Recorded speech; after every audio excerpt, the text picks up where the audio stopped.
Okay. Prior to beginning, I'd like to refer anybody who needs translator services to Ms. Paula Valbuena at the podium. Thank you. Hello. Thank you, President Maestas. Buenas tardes. Habla Paula Valbuena. Si necesita servicios de interpretación al español, por favor, llame al 1805-324-7680 e ingrese el código de acceso 762-960-391 más la tecla numeral. Este es un número totalmente gratis. Nuevamente, llame al número de teléfono 1805-324-7680 e ingrese el código de acceso 762-960-391 más la tecla numeral. También puede acceder a estas instrucciones en nuestro sitio web en mcs4kids.com, dirigiéndose a la parte inferior de la página en Quick Links y haciendo clic en Board Agendas para ir a la agenda de esta noche. Thank you. Thank you, Ms. Valbuena. I'll call this meeting to order at 5:30. Use my fist as a gavel there. Welcome to the Modesto City Schools Special Board Meeting, February 24, 2025. This meeting is called to order just like I did just a second ago. Roll call. Trustee Brown is absent today. Trustee Daly. Present. Trustee Irvin. Present. Trustee Lopez. Trustee Marks. Present. Vice President Mejia will be here. And President Maestas is here. Let the record reflect that we do have a quorum. Well, good evening, everyone. This is open session meeting of the Board of Trustees being live streamed at the direction of the board. The live stream is available on the district's website, and the recordings will be available for viewing the day after this board meeting. MCS is providing an opportunity for the public to provide comments.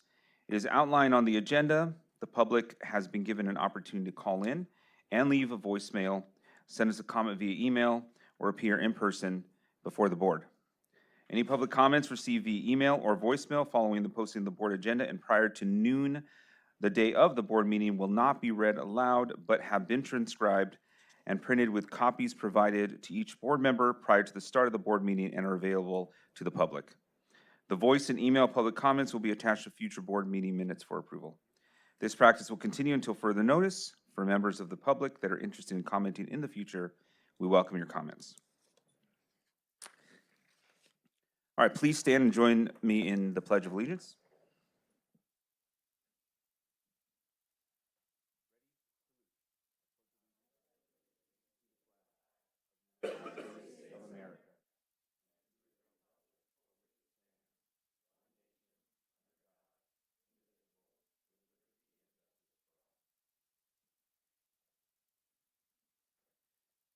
Thank you. All right, do I hear a motion to approve the order of discussion item and action items? Motion by Trustee Daly, second by Trustee Lopez. All those in favor signify by saying aye. Aye. Aye. Any opposed? All right, that passes unanimously. All right, our special board workshop today will start with a report on audit of management positions and organizational development. Dr. Noguchi. Thank you. Thank you. There we go. Yep, it's working.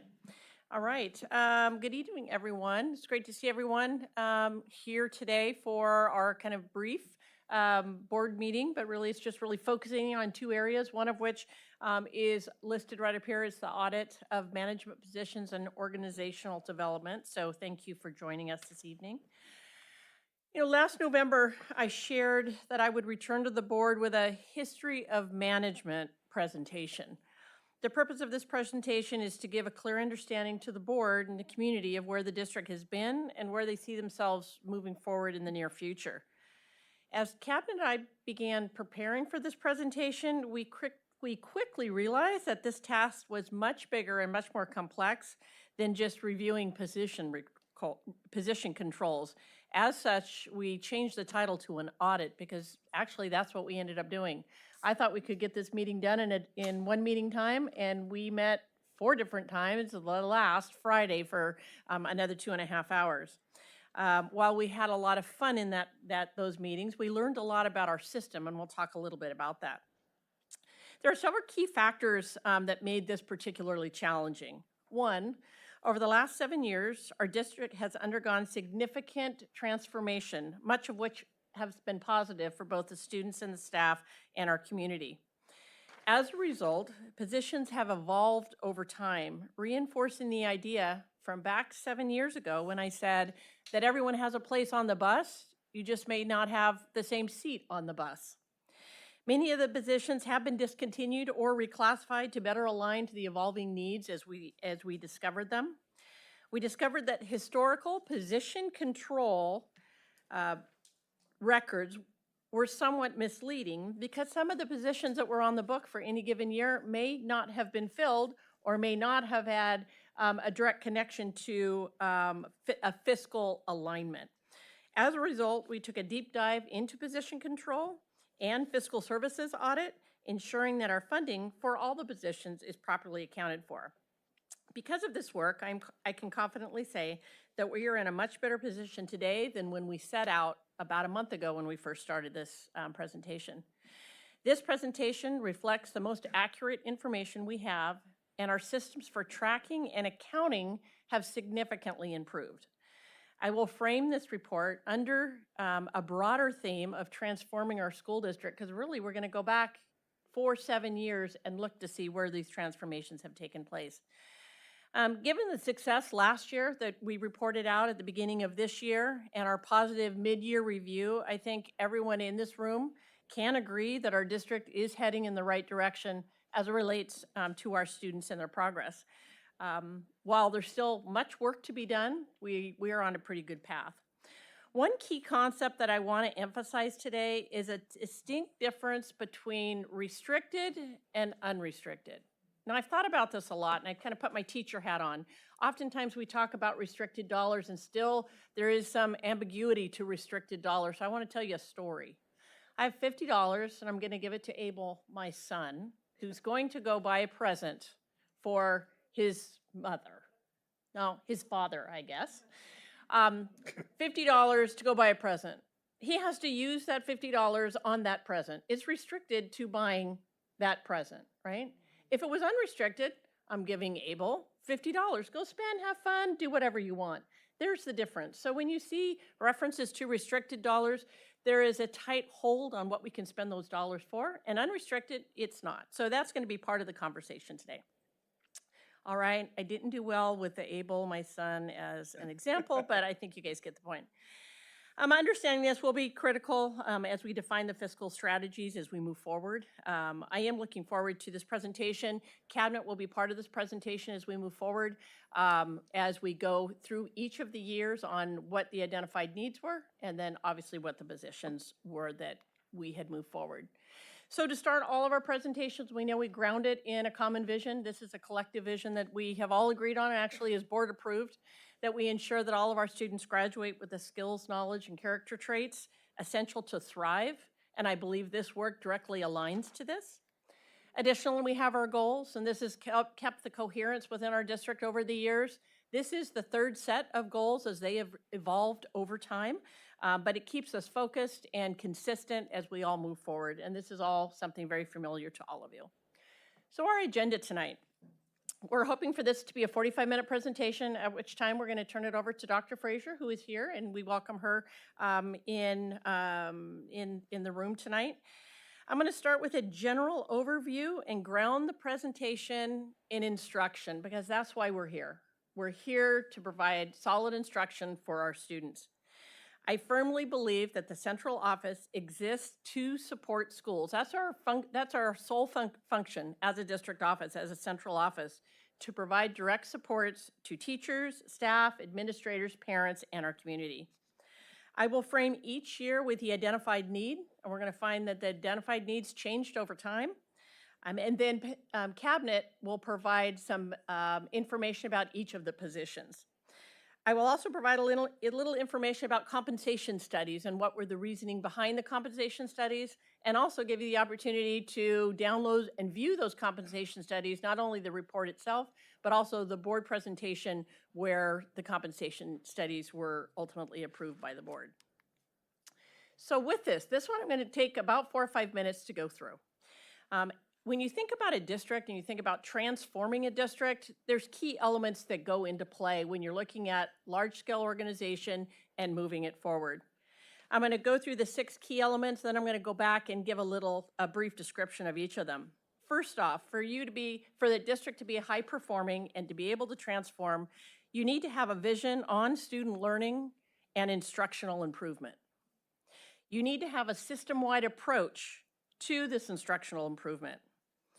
You need to have solid professional development for everyone in the system, from the administrators to the board, to the teachers, to classified, you name it, everyone's working together to fulfill this vision. You also need to have data, which you're going to hear over the next 7 slides, the building of a data system, but also using that data system. We can't rely on our instinct, we have to rely on data. Leadership is essential from the boardroom to the classroom. And then lastly, and this is something very important, change takes time. We've transformed the district collectively together, not central office, not me, not the board, collectively together over the course of 7 years. And we've seen that in our mid-year report and our end-of-year report last year, at the beginning of this year. So first off, our vision is focused on student learning. When I was first hired in 2018, I was given 3 key priorities. But before I walked out of that room, I knew I had to, 1, take a look at reducing the declining enrollment. That was clear. That was in the interview. That was stated. The other piece was we needed to increase student outcomes from EL to CTE to literacy to our academies to dual enrollment, but we needed to look across the board and increase student outcomes. And we needed to increase parent engagement because the board was committed to engaging parents and community because they know they are the backbone to our student success. I then took those priorities and I began listening and learning. I went to multiple groups, multiple community groups, all through the schools, and learning what folks believed was working, what wasn't working, and what were their suggestions in moving forward. And we also did a data dive. We took a look at the data that we had, not much at that time, but we took a look at data, and we began to formulate what we would later see as our district goals. Lastly, that year, and this is something that's very important, we did department analysis. We had outside agencies come in and do a deep dive in 4 different departments, which you'll see later, and they made recommendations. Given industry standards in that particular area, special ed, ed services, business services, what would they recommend keeping and what would they recommend changing, add, modifying, or adjusting? From those department analysis, we then made 3-year roadmaps for each of those departments, all of which have been fulfilled. And I'm going to put a side note. Mr. Zerley came to Friday's meeting with the binder of all the department analysis, and he happily said, I've successfully done every one of the recommendations. And there were pages of recommendations. So I'm confident to say that that has made a difference. System-wide approach to improving instruction. The 3rd year, we came up with a clear but instructional vision. We call that the instructional core. And you guys see this across the district as in many of our classrooms. And that is just this, this graphic. This was our instructional core. That was the what. How do we achieve this? We came up with an instructional roadmap, again, collectively together, teachers across the year developing this.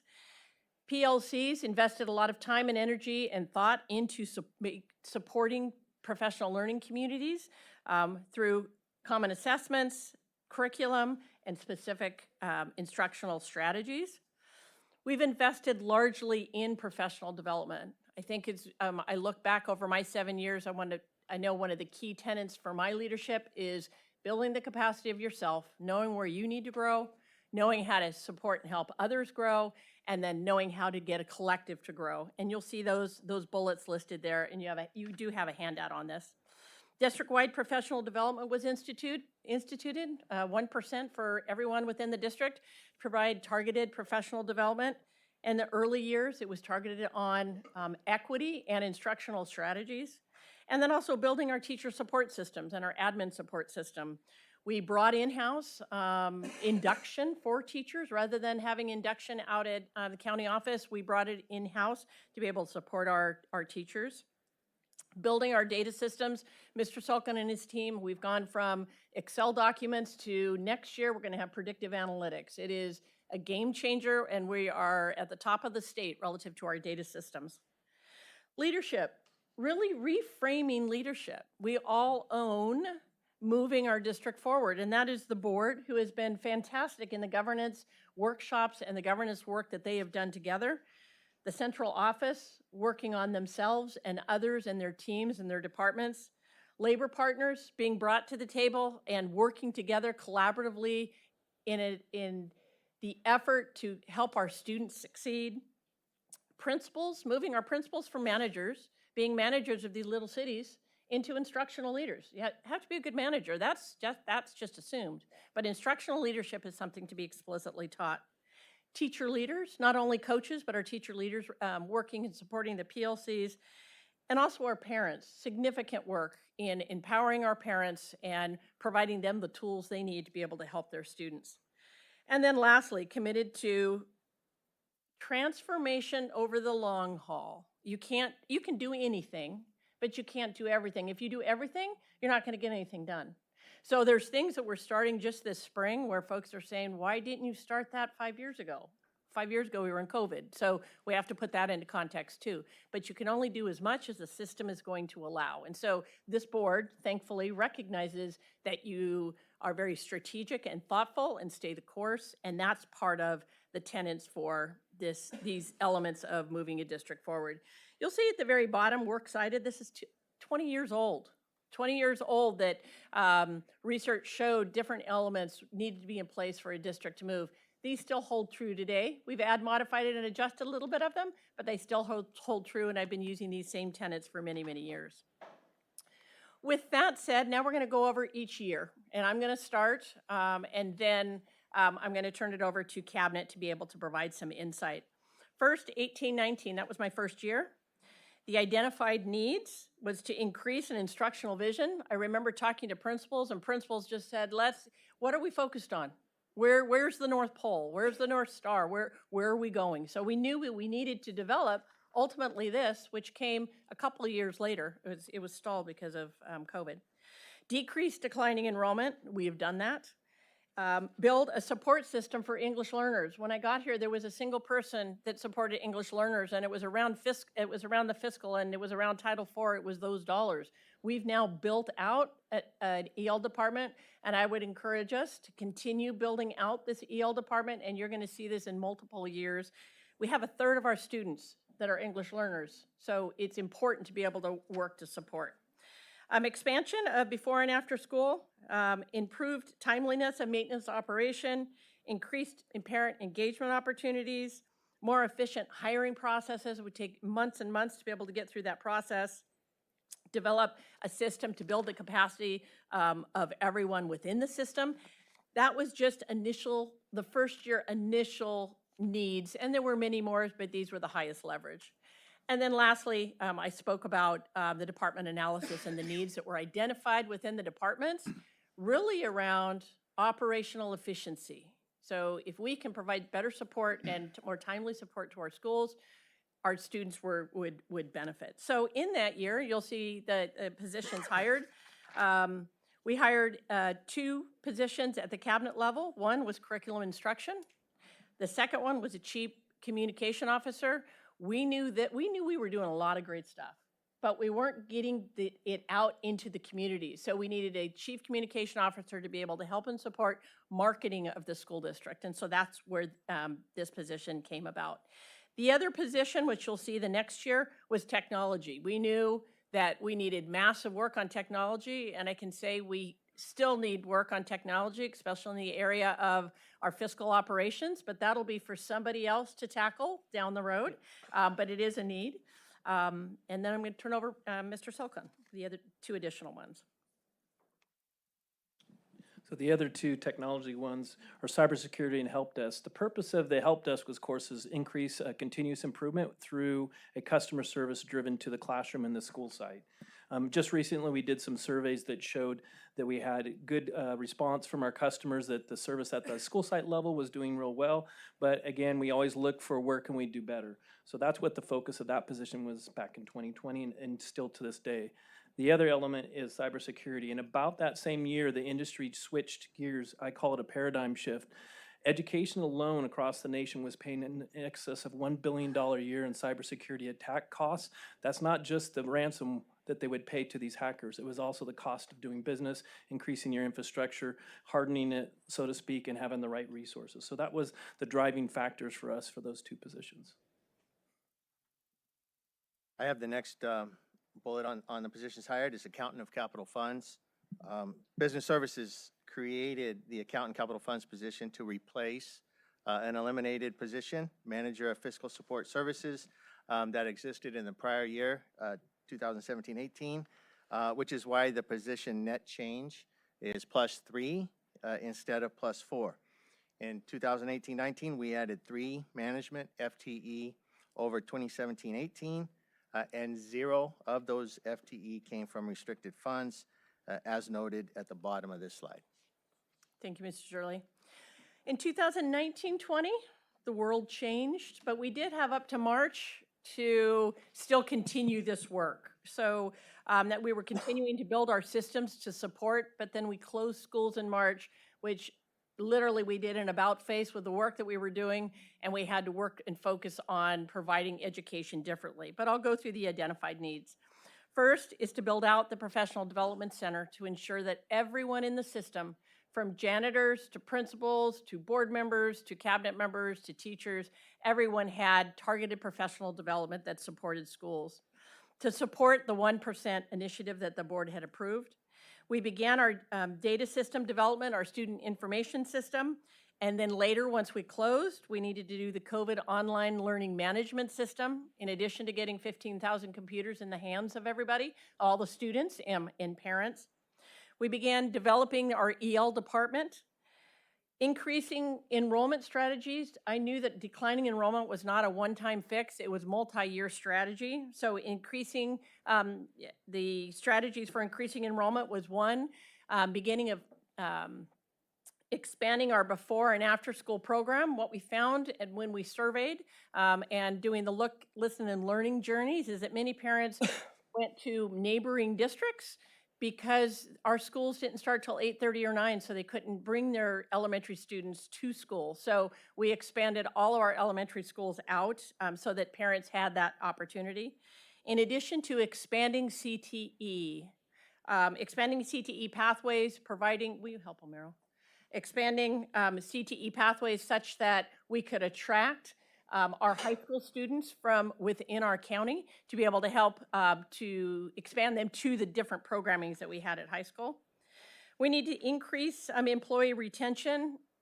That first and second year, I was absolutely amazed at how many interviews that we had to do for primarily site administrators and also central office. Site administrators did not want to move to the central office because the compensation was the same, one. Secondly, our site administrators were paid significantly lower than other areas within the county, and so we would lose them. We would train them and we would lose them. So really needed to look at how to shore that up, and we'll talk about compensation study later. We needed to increase the classified and certificated pool. My first and second year here, there could be a day where you had 40 or 50 vacancies because there wasn't people there to be able to substitute. So we've done significant work there because we don't have that shortage anymore. And then lastly, there's the cybersecurity. So positions, Chief Technology Officer, as I had mentioned before, and I'm going to turn it over to Mr. Rich. Yeah, so as noted in that year, we really started the dedication of a professional development center aimed at enhancing student outcomes to support all students and all educators. And this initiative included the formation of an English learner service team to provide a more robust service for English learners. So that's where that Director 2 EL position comes into play, as well as the executive assistants that were added for the cabinet positions that were added the year prior. And then in March, the focus really shifted, as Dr. Noguchi stated, to preparing teachers, students, parents, administrators for distance learning, which involved the introduction of one-to-one computing devices at the TK through 6th grade level for the very first time. I think next is Mr. Henderson. Yes, thank you, Mr. Rich. Most cabinet departments got one department analysis. We were lucky to have two department analyses back in 2013 and 2018. It was prior to Dr. Noguchi's arrival, and then another. But the themes of the recommendations were to improve the effectiveness and efficiency of the HR operations. And we were fraught with slow hiring timelines, as Dr. Noguchi mentioned earlier, and cumbersome process. Also, just in our bubble of Modesto and kind of used to traditional practices and not really expanding out to see what might be different practices that are best practices in industry. So this position, Senior Director, Talent Acquisition, Employee Retention, focused on proactive recruitment strategies, aligned with those best practices in industry, performance management systems, competency-based hiring process, did some work on classification and compensation and job description reviews, and also a lot with data systems and monitoring. And that was about the time we started to do deep dives into the district and board's emphasis on the diversity of the workforce. This coincided with the department reorganization, also involved our classified staff. Mr. Zerly. Thank you, Mr. Henderson. The Director 1 internal audits position was created and added to evaluate business office procedures and analyze efficiencies in accounting and payroll operations, and to provide self-auditing processes to help identify errors. The annual audit findings of school student body activities have decreased year over year since this creation was created. So, Falcon? yes, just to bring some clarity for the data analyst position that was in the prior year, that was part of a gap analysis to see where we're hitting the data in terms of the classroom and the school site level. What were the gaps that we had that we weren't providing data that needed to be done? Thus, that next year in 1920, we brought on an accountability coordinator. The role for that was to help in the interpretation of the data and bringing that data alive both for administration and then eventually out at the school sites. And then we hired the coordinator of student support services. Back then, there was a need to develop a district-wide intervention program done after school. So the coordinator was brought on to do TK6 reading initially. Since that time, the program has expanded from TK6 to TK12. Now does reading, mathematics, ELD, and enrichment at all different levels. And I already did the foreshadowing on the cybersecurity, so I'll turn it over to Mr. Zerly. Thank you. Director 1 security position was created to supervise the 9-person team of school safety officers, and it came from the elimination of a supervisor maintenance and operations position in the prior year, 2019-20, so it is not included in the position net change. The net change of positions for 2019-20 over 2018-19 was 7.5 FTE, and 0 FTE coming from restricted funding sources. All right, moving into 2021, this was a year we had hybrid. So elementary went to school 2.5 days. High school was still at home until the spring. I can't remember which month that was. So really we were deep into distance learning and COVID. We were fraught with quarantines and 10-day stay home and lots of illness and sickness, both individually, but also as families. Our identified needs there was really working with everybody in the area of social emotional needs for TK6 students and their families. Support was ongoing for behavioral challenges that we had, both on the camera and in the classrooms when we had them. Supporting teachers navigating their new reality. It was very difficult to look at student achievement when we were teaching to a large degree half the time or even more than half the time through the computer. We had a bus shortage, a bus driver shortage at that time. So we really looked at creating a training program for our bus drivers. So we no longer had that bus driver shortage, which we now realize today.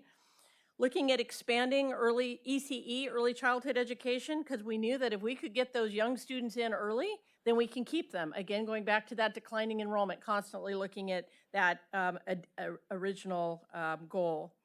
Offer in-house teacher induction. Moving away from SCO, again, this was the year that we actually got from the state that we could do that on our own, and then increase students with disabilities. We've had a massive expansion of students with disabilities, specifically in the area of autism. Since my time, I believe we have 16 additional classrooms since I started. With that comes also a need for support.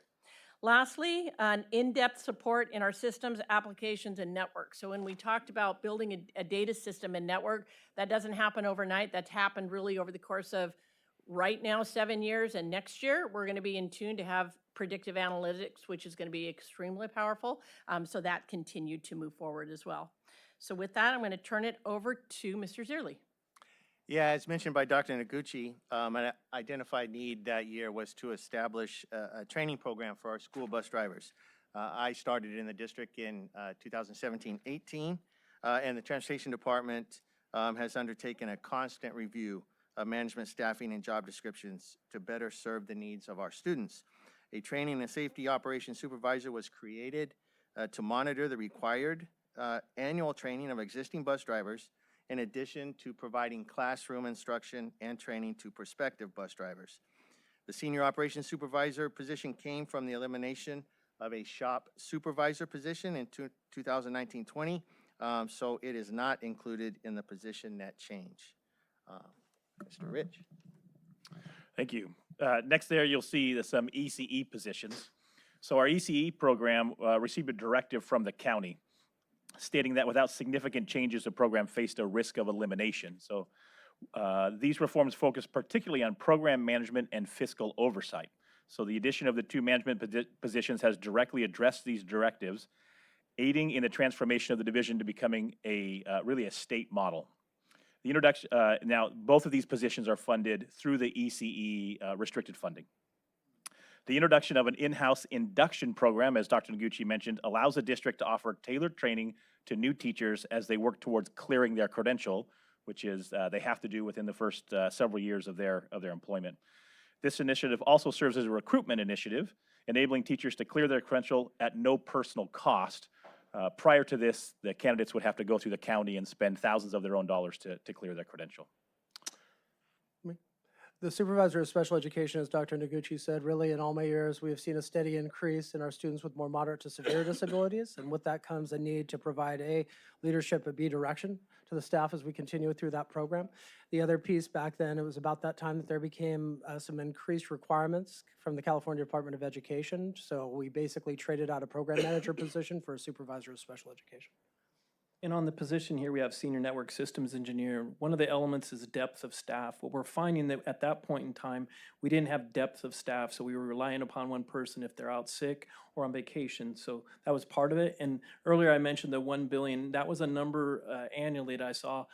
Could I really believe that it was $1 billion? I actually found 3 resources on the cost of security if you do not do it right, what it can mean to your organization.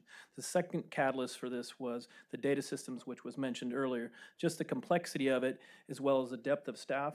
And finally, this is the biggest catalyst that was this position. When you double the number of devices on your network, more things happen, more traffic happens. So we went from 12,000 computers to almost 30,000, 33,000 computers just kind of overnight. I know the teachers in the room remember that time in our lives. The other aspect of it is complexity that I mentioned earlier. We have over 15 million emails every 2 months. That's like 7.5. Over half of those are virus related, or they're nefarious emails potentially, or they're just junk mail. So we have complex systems, and that gives you an example of what's been building up in the industry, as well as what we're all dealing with in our home environment too. All right, coming to 21-22, we opened schools with everyone in the schools, and we thought we'd arrived. COVID's behind us, it's in the rearview mirror, and we found that, I would say this is probably my hardest year in education, was 21-22. Because once you start school, while you can teeter around the edges as far as hiring folks to support, you really need to do that at the beginning of school when you're starting school, and you'll see that the next year. So we all returned to school. Develop new programs. We had a lot of COVID dollars for new programs, ELOP for all of our elementary schools, MTSS at all of our elementary schools. We had an equity focus, so we hired an intervention specialist to ensure that our equity recommendations, the equity task force, the recommendations were in fact realized. Parent ambassadors was expanded. MVA went from 90 before COVID to now 2,000. So we literally had a school that was as large as our high schools. Continued with health services support. We still had to do testing and vaccinations and all the different things that went with COVID. Major social emotional supports, really with not only our students and our parents, but our staff. There was a lot of deep need with social emotional.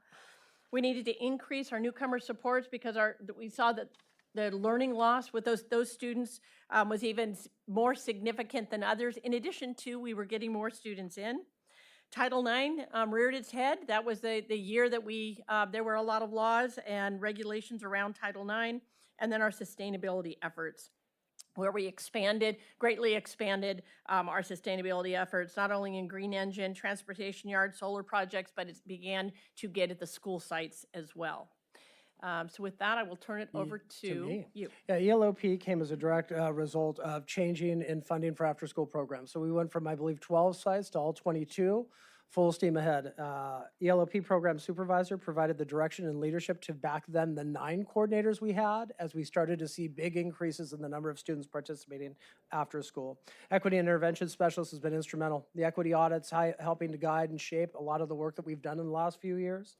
The coordinator of parent projects and ambassadors provides that needed ongoing training and support to really connect our parents and give them another opportunity to form relationships, tell them of events, et cetera, et cetera. And the director of health services that was an intense time when it came to health-related needs. But on top of that, there was also a need through intercession and summer school programming to have an individual who could provide leadership and support during summer school and the various intercessions. And the Administrator of Special Projects Alternative Education was due to the Modesto Virtual Academy, our long-term independent study program, going from under 100 students per year to serving over 2,200 students per year in a long-term independent study. We also identified the need to expand our G230 credit recovery program based on student needs coming out of COVID.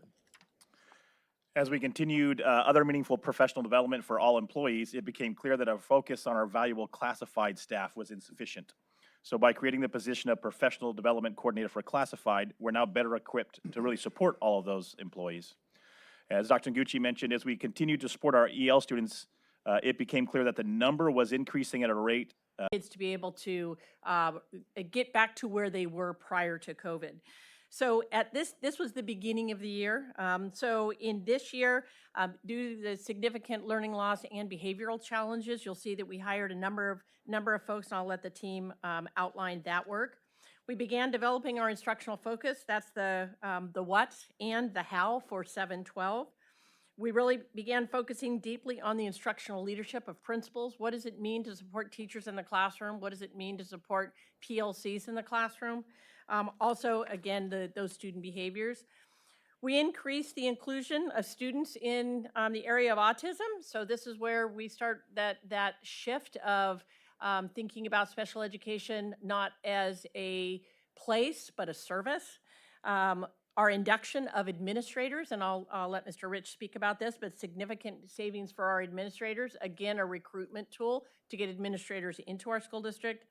Expanded after-school program by thousands with the ELOP and aligning it to our math program. And this is also the year that our high school time changed. So we were required by law to not bus students prior to 8:30 at high school. With that, I will turn it over to Mr. Godot.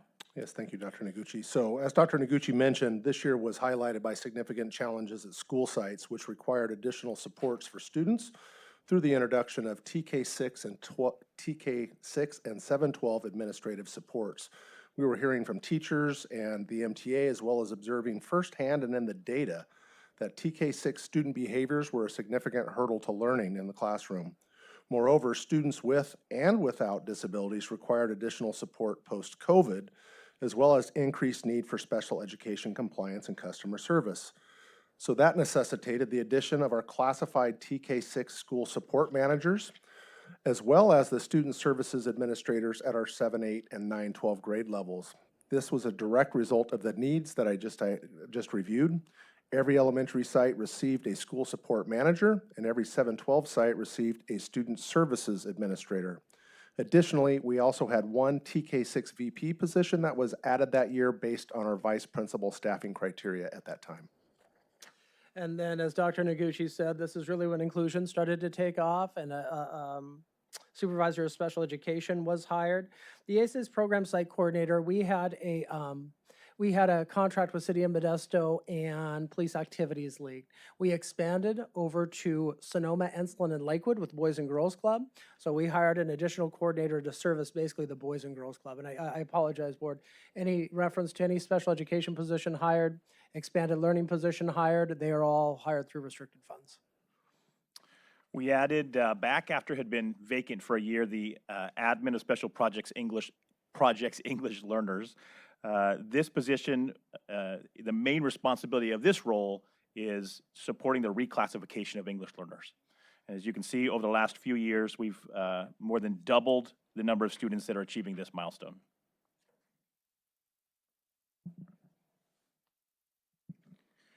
Nutrition Services added a culinary manager and registered dietitian, nutritionist to better serve our students' nutritional needs. Nutrition Services is funded outside of the general fund and does not impact the operational budget. Transportation added back a previously eliminated position to assist with daily student routing and the dispatch of buses. And the risk management supervisor and supervisor of maintenance and operations were additions from elimination of vacant management positions in 21-22, the prior year. For 22-23, the net change in added administration positions was 40 FTE, with 26 FTE coming from restricted funds. All right, this is last year. Last year, I think, was the first year we felt as though we were finally out of COVID. We began the instructional focus implementation for 712 and began the TK6 development of the instructional core and roadmap. We continued to build our data system, continued to go deeper with our professional development, and also the training for our principals to continue the work around instructional leadership. I'll turn it over to Mr. Rich. So the in-house induction program for supporting need teachers was expanded to include administrators. So due to the increased workload, the coordinator position that we added a few years back was eliminated and replaced with a senior director, an appointed senior director for CIPD. This new role also oversaw the development and implementation of the new ethnic studies graduation requirement, as well as our efforts through our equity audit to broaden access to the Gifted and Talented Education Program, or the GATE program. And the addition of one assistant principal 912 was to support Modesto's high needs due to the physical layout of the campus, in addition to providing additional leadership support to elevate student outcomes. This position is funded by Learning Recovery Emergency Block Grant funds, which are also restricted dollars. There were also 2.5 TK6 vice principals added this year to support the needs of shifting enrollment at several elementary schools. It was also during this year we hired the 5 expanded learning site coordinators, again restricted, simply because we had went from 2,000 to 8,000 students served over the 4 years that ELOP had been there. And prior, a coordinator was split between 2 sites, but when you have some of our large sites having over 500 kids in their expanded learning program, you didn't want to have somebody bouncing back and forth, so we dedicated them to the large programs. So now we find ourselves to this year, which is full implementation of our instructional vision across the district for all. Additionally, we have 2 community school grounds, which require a manager for each of the grounds. And currently we have 15 community school grants that we've applied for that we'll find out next month, which would then require 15 more administrators. That's a requirement of that particular grant. So instructional core roadmap, we're on our first year and second year, depending upon which level. We continue to attract and retain those efforts with our staff, and we've seen the data from HR that our retention is going well. Continue to increase our data system utilization, really looking at how do we best utilize our systems to inform our PLCs and the work we're doing in the classroom. And then also fiscal monitoring in special education, expanded learning, state and federal programs. A lot of money put into the system, and we have to monitor that. If not, then you have findings, and you have to give back money as well. So there was a need for that, and that was this year. So I'll turn it over to Mr. Herbst. Yeah, as was said, the community schools coordinators really provide the direction, oversight, and support of the two community schools grants we have, one at Johansson and one at Elliott currently. And then moving on to the Senior Director of School Leadership position, it provides critical support and coaching to our principals and other site administrators. We shifted the staffing of one of our senior directors in CIPD over to school leadership to support this move.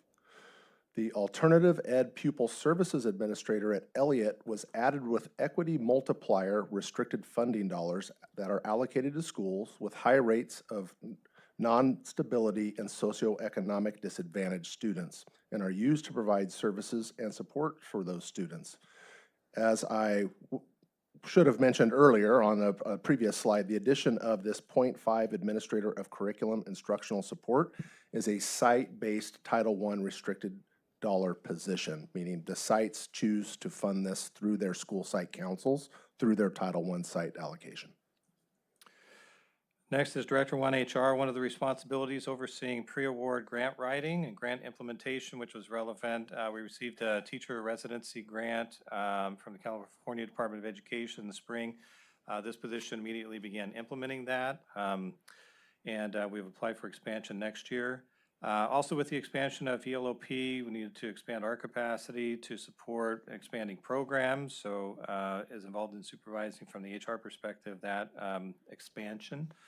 The creation and expansion of Grow Your Own programs to build pipelines for internal MCS employment, and also to support and expand the board priority and goals related to increasing the diversity of the workforce, but with particular emphasis on employee retention.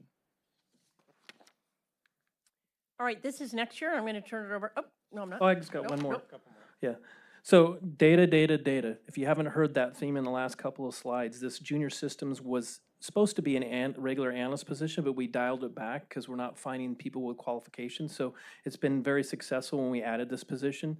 It's part of also working through this next gen dashboard system that we mentioned earlier. Some of the teachers got a chance, or all the teachers at the beginning of the school year, to see the first version of this new student analytics system, but it's going to take us to the next, what I call the next gen of dashboard. So that's what that position's focus on. I'll turn over to business services. Dr. Noguchi earlier mentioned department analysis and recommendations. The supervisor fiscal support position was created by the elimination of a vacant supervisor position from the prior year. This was a recommendation in the 2018-19 department analysis, and we waited to implement this recommendation until there was a management vacancy to collapse in order to create this position. Change in added administration positions for this year was 2 FTE with 3.5 FTE added from restricted funds. All right, this next slide, Mr. Godot is going to take. This is what we're going to be looking at for next year. Okay, thank you, Dr. Noguchi. So here we see the identified reductions for next year in 2025-26, which is the work that was done earlier this year as part of our phase 2 of the COVID sunsetting funds process. The following management positions are being reduced for next year. School support managers at TK6, a reduction of 12 of the 22 positions.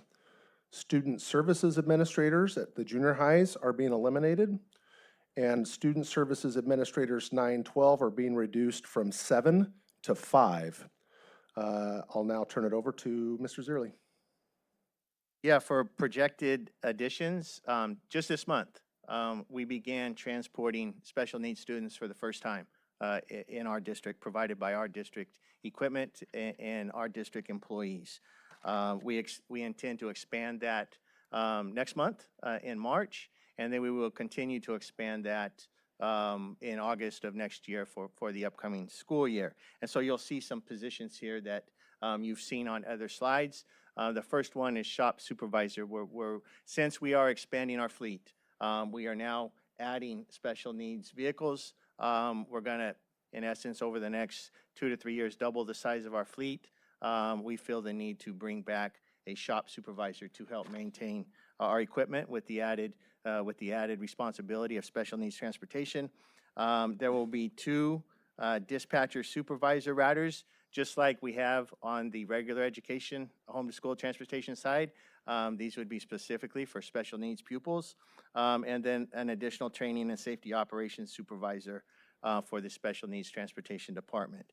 The 2 dispatcher supervisor routers and the training and safety operations supervisor will be restricted funding from special needs transportation.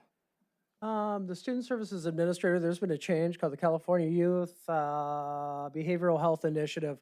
Not to go into too many specifics, but basically it allows us to get reimbursement dollars for preemptive and intervention services that we provide at a school site, both through private insurance and managed care. So we received a 2-year sum to hire individuals with PPS credentials with the ideas of expanding the workforce and getting offset for positions. So that will be a 2-year position that we plan to bring forward. The community schools coordinators, we recently applied for 15 of the community schools grants. And one of the requirements in there for your application to be considered, much like Johansson and Elliott, is an individual that's at the site classified management position to oversee the community schools portion of it. So again, completely dependent on if we receive the grant, but it's there. Also, and this is just to put it there, expanded learning. We now expanded into the high school, and it has expanded slowly, but it is still uncertain in terms of how big we go there and what would be the needed support. So I put that as a possibility. That all 3 of those, again, would be taken care of through restricted funds. Okay, so on this slide here, this represents a summary of our management staffing, which begins in 17-18.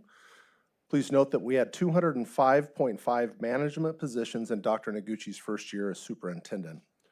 Our projected management staffing for next year, based on what we just described on the prior slide, is 261.5. That is a projected net growth of 56 managers. Secondly, we also reviewed and identified the total number of managers funded from restricted dollars. Again, looking at 17-18, we had 47.3 managers funded from restricted dollars. Next year, we anticipate that number at 80.3. This is a net growth of 33 management positions funded from restricted funds over those 9 years. That's 33 of 56 additional managers are funded from restricted dollars. This increase in many ways represents increased services to students as well as services required for expanding enrollment and other special service needs in Modesto City Schools. I'll turn it to Mr. Zierle. Thank you, Mr. Godot. The administrator to teacher ratio is not new, but it doesn't receive a lot of attention because it is part of our annual external audit process. The administrator to teacher ratio is not unique to Modesto City Schools and is required to be met by all school districts through Education Code sections 41400 to 41407. Education Code establishes the maximum ratios of administrative employees to each 100 teachers in the school district. School districts are required to certify their ratio annually, and the maximum ratio for Modesto City Schools is 8 administrators to 100 teachers, or 0.08. It is important to note, and you'll see on the next slide, the ratio does not include all managers in the calculation. Classified management, which would include myself, Ms. Shams, Mr. Selkin, were classified administrators, were not included in the number that you'll see in the ratio, and other classified management positions, as well as other positions not requiring certification are also excluded, in addition to certificated administrative staff performing pupil personnel services. Also, there are some teachers that are excluded as well. For the purposes of the calculation, a teacher is defined as an employee in a position requiring certification qualifications whose duties require him or her to provide direct instruction to pupils for the full time in which they are employed. Examples include, examples of excluded personnel include in-school librarians, school nurses, counselors, psychologists, guidance, and welfare personnel. This slide represents our required annual certification. We're showing 2017-18 through 2023-24. as we are still waiting on certification for the 24-25 school year. So we do not have certified numbers to reflect in this slide. Again, as noted on the last slide, the certificated administration FTE does not include all administrative personnel. It's less than what Mr. Godot talked about on his slide previously. But it's only what is required by the calculation in education code. The pupil services FTE line does include both Modesto Teachers Association and management personnel, so it will include both MTA and administrative personnel. And based on the maximum ratio for a unified school district, which they put us in, we're not a unified school district, but that's where they classify us, at 0.08. We have been able to comply with education code sections 41400 to 41407, as noted in the green shaded area at the bottom of this table. All right, we're going to land this plane here in the next 3 slides. We're going to transition over to the compensation of managers. For a deeper dive, you can go on to Agenda Online, and there is you can take a look at the links that'll take you to not only the reports but also the presentation that was done in the past. Early on, we realized that managers left the district at an alarming rate, and it's very difficult to build capacity of yourself and others if you train and you have to retrain and retrain and spend a good portion of your spring in interviews. And so we requested School Services of California to conduct a total compensation study. The purpose of the study was to provide an expert impartial analysis of total compensation for certified and classified managers, job descriptions with like districts and with districts within the region. Once the study was completed, recommendations were made to the board.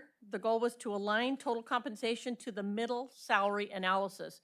In other words, we took a look at the particular position, we took a look at similar districts, we bench, not we, School Services, bench their salary, and in most instances, they were either 7 or 8 in comparables.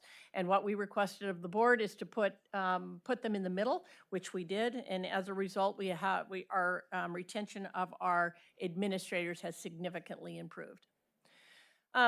If you go to Agenda Online, you'll see the video and the presentation itself to go further in depth with each of these if you are interested in that, but I wanted to be able to put that there as a historical document moving forward. So I recognize that was pretty long and detailed, and yet it only scratched the surface of the work that we've done over the last 7 years. But with that, I'm going to turn it over to President Maestas. Thank you. Thank you for that report. Very in-depth. Are there any comments from the public on this agenda item?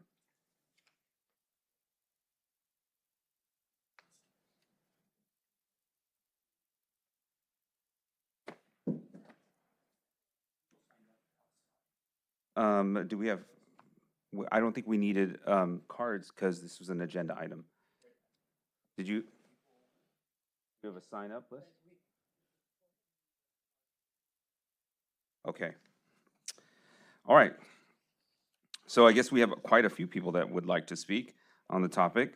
So can I please have those people who wish to make a comment on this item, please step out to the center aisle and form a single file line in front of the podium so we can count the number of speakers, and then we'll decide the allotted time for those comments.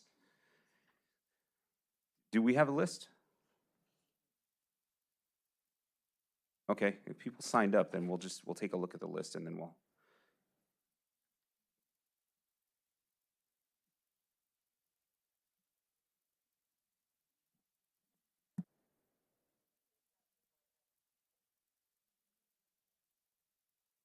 Okay, so I guess we're just gonna have those that would like to speak line up in the center, and then we'll go ahead and figure out how much time we'll need.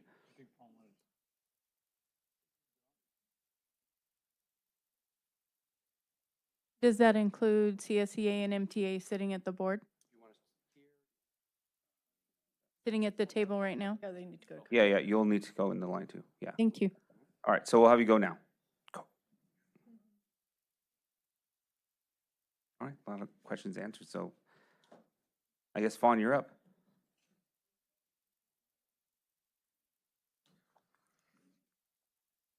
So do you want 3 minutes or so?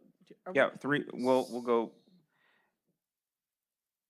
So what we need to see is how many individuals are interested in speaking. If it's just president of MTA and CSEA, we can give them the full 3 minutes. If it's a number of folks, then we need to take a look at, do a little bit of math in our head. So if you are interested in speaking to this item, just stand up and we'll count you. And if not, you've got the full 3 minutes. Okay, all right, good. 3 minutes. 3 minutes. Thank you. I did the math pretty quick. All right, and you're a math teacher. There you go. Yeah. Juan Peterson, CSEA Chapter, California School Employees Association, Chapter President, Modesto 007. I noticed as we were going through the slides on the various years, that we had some, it was well presented. However, I wasn't following the numbers. Part of the time, it indicated like there were 2 or there were 5, and then other times they didn't. In a specific instance, I know that there were 2 positions added, but it wasn't indicated that there were 2 positions added. I also noticed that part of the time, those that spoke said, oh, we traded this position, and other times they didn't. And so when I'm trying to make the math work at the bottom, net changes, I wasn't coming up with the same numbers that were listed on here. So while I can't ask, I wonder if it's possible to get a breakdown of the positions that were added and then next to it, the positions that were removed. It would make it so much easier to follow. I also noticed that positions that were traded in one year were then added back in a later year as our district needs increased. I can't help myself. I focus on numbers, and so if I can get an explanation of the numbers and they make sense, then I can move forward. If not, then I kind of get hung up on the same issue over and over again. And I must say that the only one that I came up with the same numbers that you did was on the very first year, the 18-19.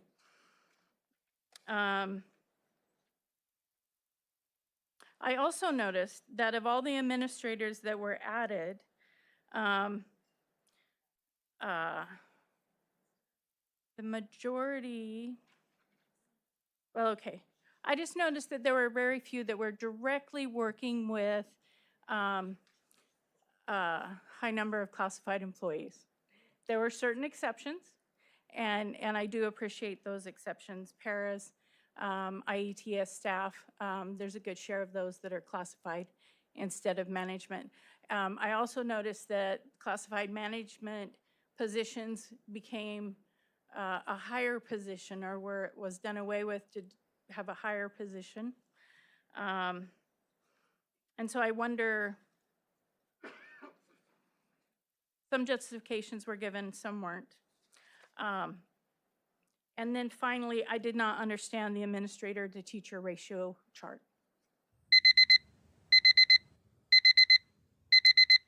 Ooh, thank you, that's loud, beeping. Shocked me. You're awake now. Go ahead, yeah. Board President, Trustees, Superintendent Noguchi, and Cabinet, Modesto City Schools community. Good evening. My name is Chris Peterson, proud President of Modesto Teachers Association. Tonight's meeting subject is difficult for everyone connected to MTS: students, parents, guardians, certificated and classified staff. FTE positions, budget cuts, impact, tension, energy, and emotion run high. I recognize these decisions are not easy. As trustees, your task is to provide direction to staff, how best to deliver education to students, and simultaneously maintain fiscal prudence. Keep the system moving forward. Last November, the board took action to eliminate positions within the ranks of CSEA, MTA, and management at the sites. This board developed and adopted guided principles to influence fund position cuts. You established the decisions needed to be student-centered, ensure program realignment, long-term investments for future program growth. While these are reasonable positions to maintain, the Modesto Association argued for an additional principle: keep the cuts away from students in our campuses as much as possible. The association also emphasized that additional budget news from Sacramento needed to be taken into consideration before realignment occurred. February 2025. Where does the board stand with these priorities? How can the cuts and reductions only be emphasized at the sites? As the number of district administrations increase, the question will continue to gain additional energy. Slide 15 in your presentation, the net change plus 56, and then 33 of those in restricted funds. Since 2018-19, how many of those new district level administrative positions, consistent? Is it that 56 or the 33 of the 56? I agree with Fawn, the clarity would help. Were any of these new district level positions paid for by sunsetting funds? I understand restricted and unrestricted, completely get the guidance from Sacramento. But are those funds still available? It would be my follow-up question as well. And while the increases to admin step and column in the last part of the presentation and compensation occurred along with new administrative positions, were those new job descriptions, responsibilities established, a part of that process as well approved by the board? Now, I recognize economic concerns often dominate policy decisions of this magnitude. Recent information coming out of Sacramento remains positive, and interestingly, even includes proposal from Governor Newsom related to members of our bargaining association, instructional coaches. First example, California tax revenue. Last month, tax revenue continues to exceed projections. California received an additional $1 billion more than projected last month alone. I recognize it's early in the budget cycle, but that's encouraging that the 25-26 budget will meet expectations and be fully funded, including the COLA. One of Governor Newsom's budget proposals is $500 million for industrial coaches. Those industrial coaches, ELA and math, interestingly, are the positions identified to be downsized in this process. Thank you for your time. Thank you. As always, we appreciate your comments, even though we cannot answer any questions from the public. Are there any comments or questions from the board? Trustee Irvin.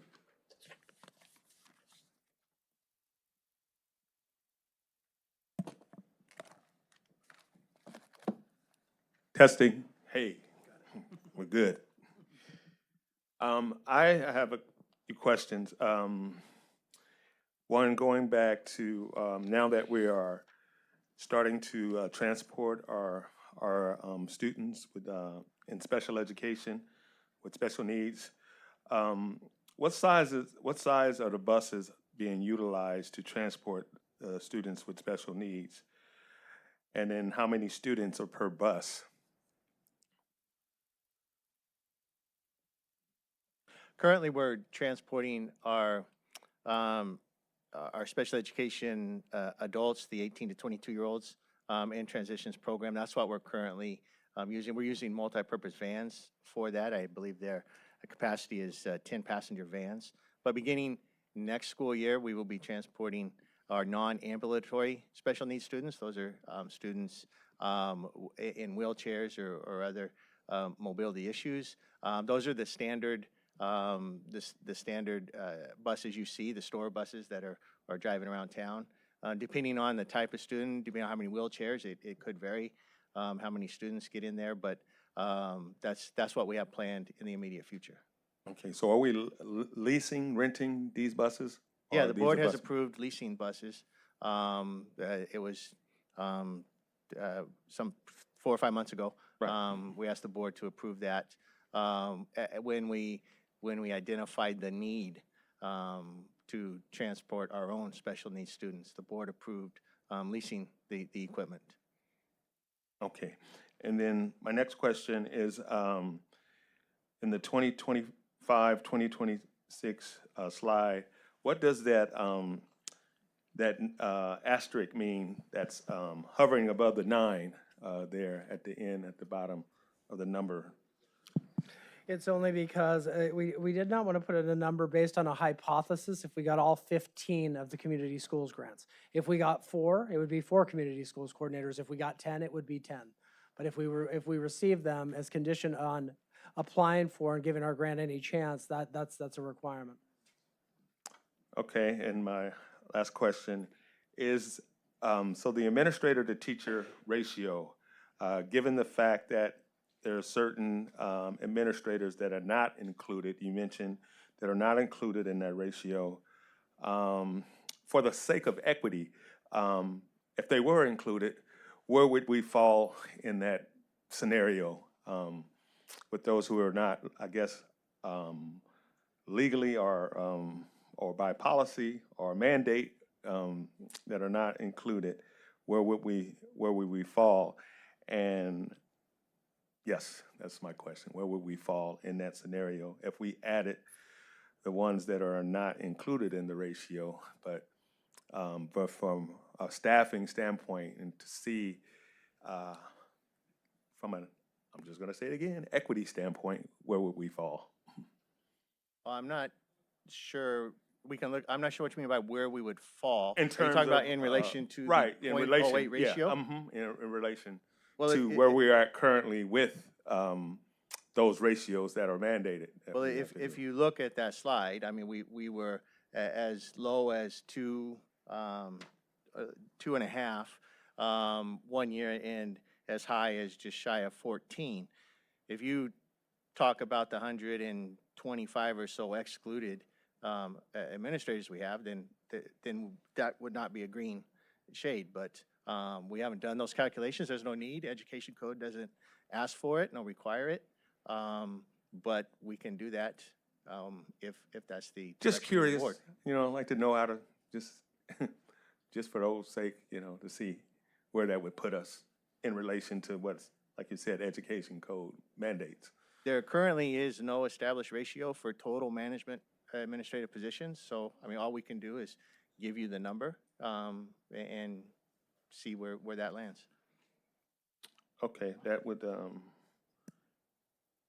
yeah, that would definitely just give me a visual on that, just for the sake of visuality, if I could say that.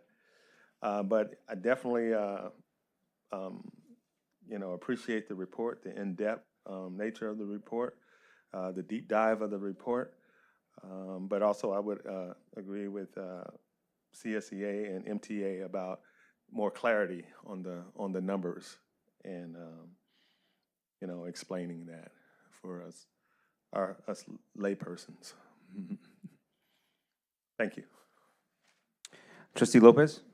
Yeah, I want to echo what Trustee Irvin has mentioned and what CSEA mentioned as well.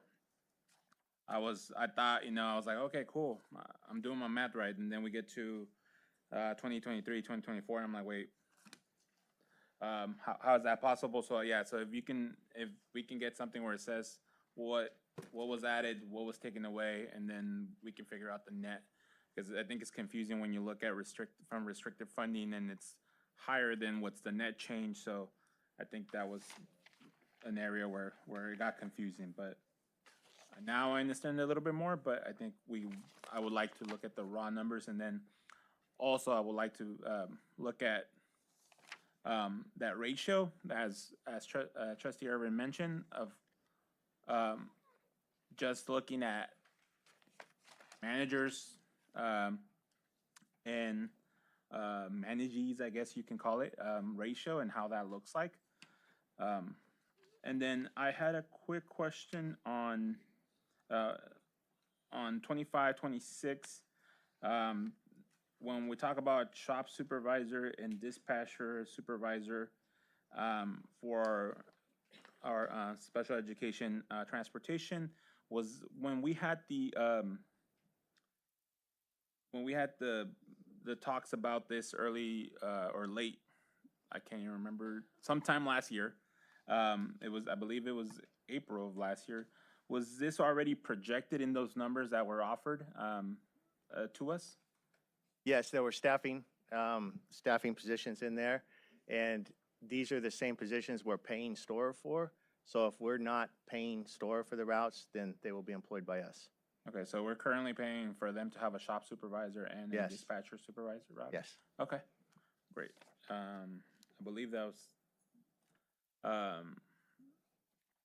that was my questions, but I would also ask that, you know, in the last summary of the summary of changes, that we get a total number of, that what was, because I know that it says 56, but it's net, so I would like to see what we eliminated, and what's been added in total over the last 7 years. So, Mr. Zerly, isn't that what this shows?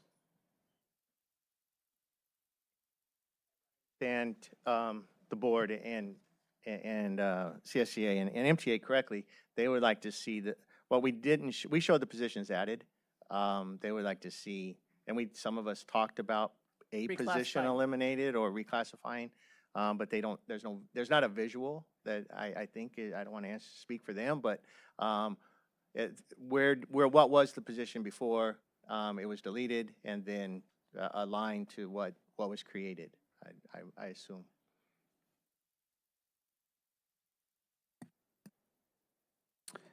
All right. Trustee Marks.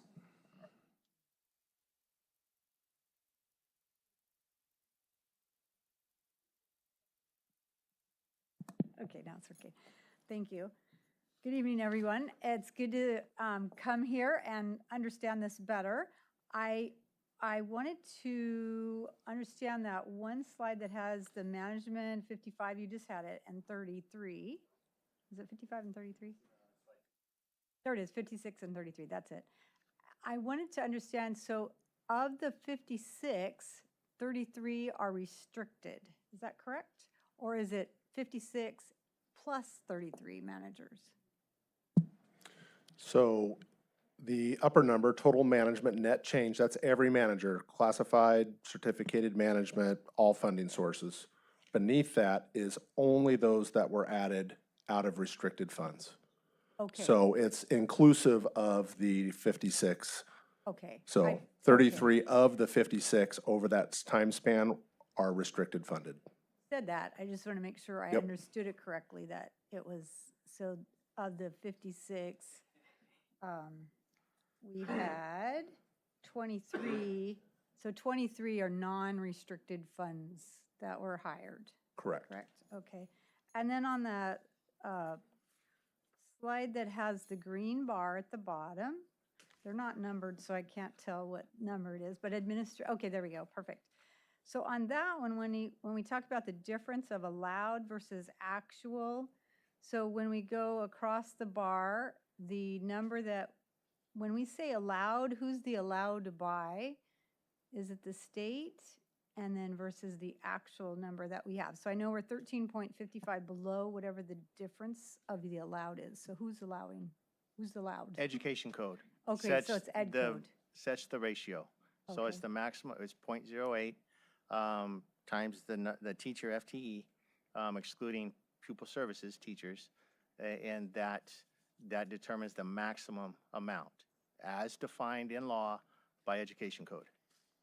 Because I know in the past, ed code didn't, they didn't restrict it. You could have a lot of administrators. So there was always this, well, almost 30 years ago, people had a big argument over who was heavy on administration and who wasn't. And I remember having those discussions and trying to understand that.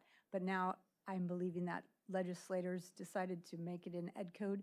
And so now there's a specific amount that is allowed. So I'm glad we're lower than the allowed amount. And it looks like we're lower this year than we were last year. So that's helpful to know. And thank you for clarifying those other two numbers for me.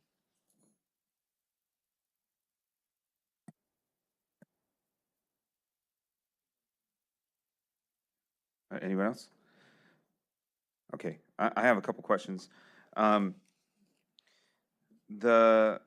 think actually, some of these questions got answered.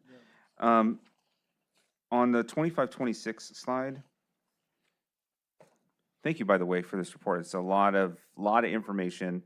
It's good also to see, I know a few of us came onto the board in 2020, and so it's good to see a couple of years what were the situation where we were at and leading us into that. So I appreciate that, that information. In 25-26, the reductions here for the, that are identified, those come from the a couple of previous slides. 22 were added, 12 are being reduced, 5 were added for 7, 8, all of those are being reduced, and 7 were added for 9, 12, and 2 of those were being reduced. Is that correct? That's correct. Okay, so just make sure I add those. So my question about that is, I'm sure there's some needs that necessitate keeping those positions on.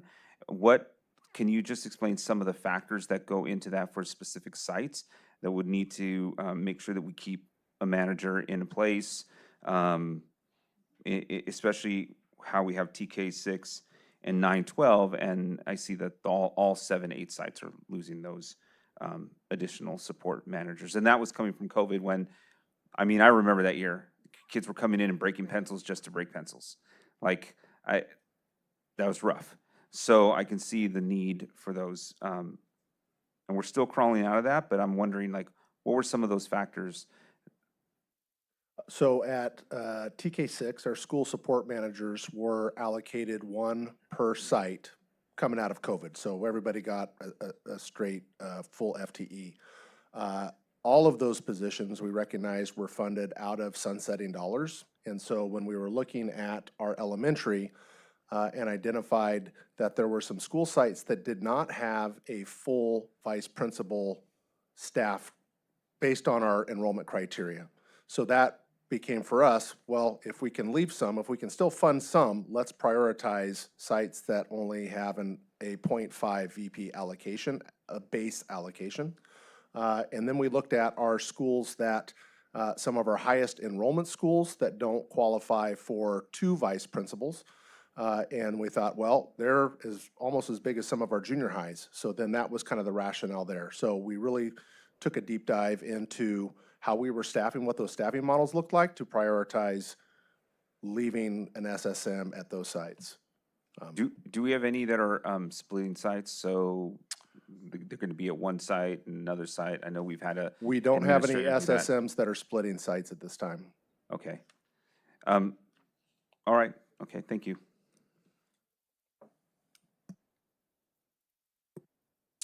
All right.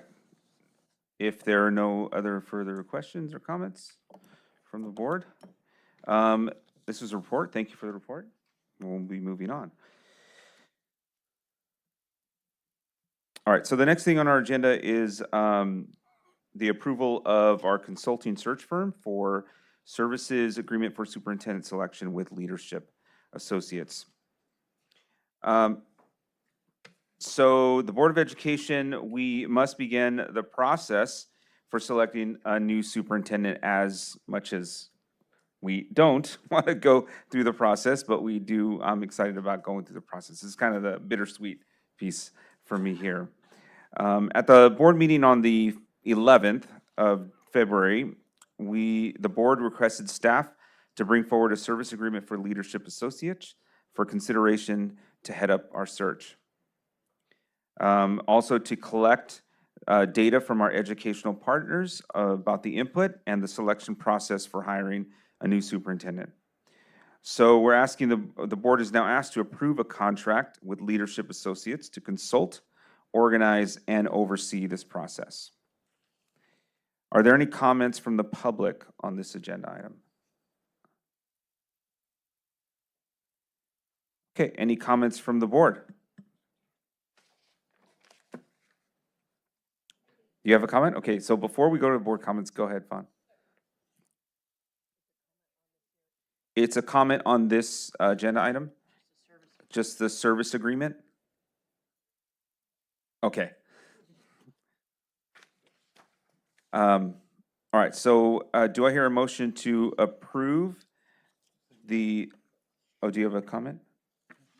No, okay, so do I have a motion to approve the consulting search firm services agreement for our superintendent selection with Leadership Associates? Approve first by Trustee Marks, second by Vice President Mejia. All those in favor, state by saying aye. Aye. Any opposed? Hearing none, motion passes unanimously. All right, so now we're going to open up for discussion on the superintendent search process. So I'd like to introduce Dr. Sally Frazier from Leadership Associates. That's going to lead us through this discussion.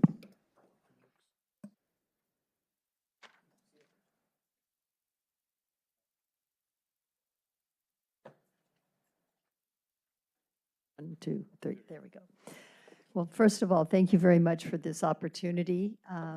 I heard the words bittersweet, and I think that's what I've heard from each one of you. I also watched your prior board meeting and heard all of your comments, and this was a nice walk down the last few years to look at the number of initiatives you've been about, what you have done as a board under your current superintendent. So I know that you understand the importance of this activity. And as was mentioned, I'm Sally Frazier. I was actually part of the last search for your superintendent. And I think there were a few of you that were on the board at that time who went through that search process. So it's not new to you, but we do have some changes in the process that we use that we hope will make it more efficient for you as we go through it as well. I also want to say that Juan Garza will be part of the search process. He was not available this evening, but because of the time frame, we did want to keep moving forward in the process so that we can get that news out and about, and that your constituents will know what it is that the process is and how they can be involved in that process. So with that, we have an outline of the activities that are needed for this evening.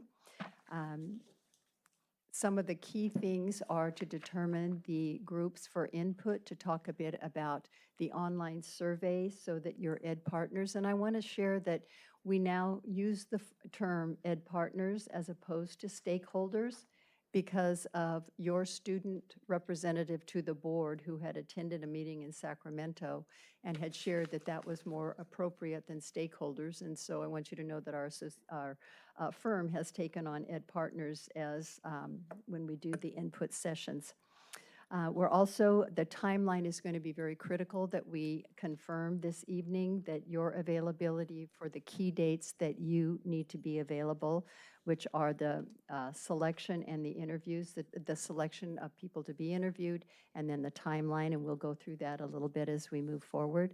But that's a very key thing because we publish those dates immediately on our website, and then we, I believe that Antoinette has already had many conversations with Penny Pyle, who will be helping her through the process as well with sample forms, letters, and ways to place items on the agenda. So I think that has already occurred. So we can go through the process of the actual search.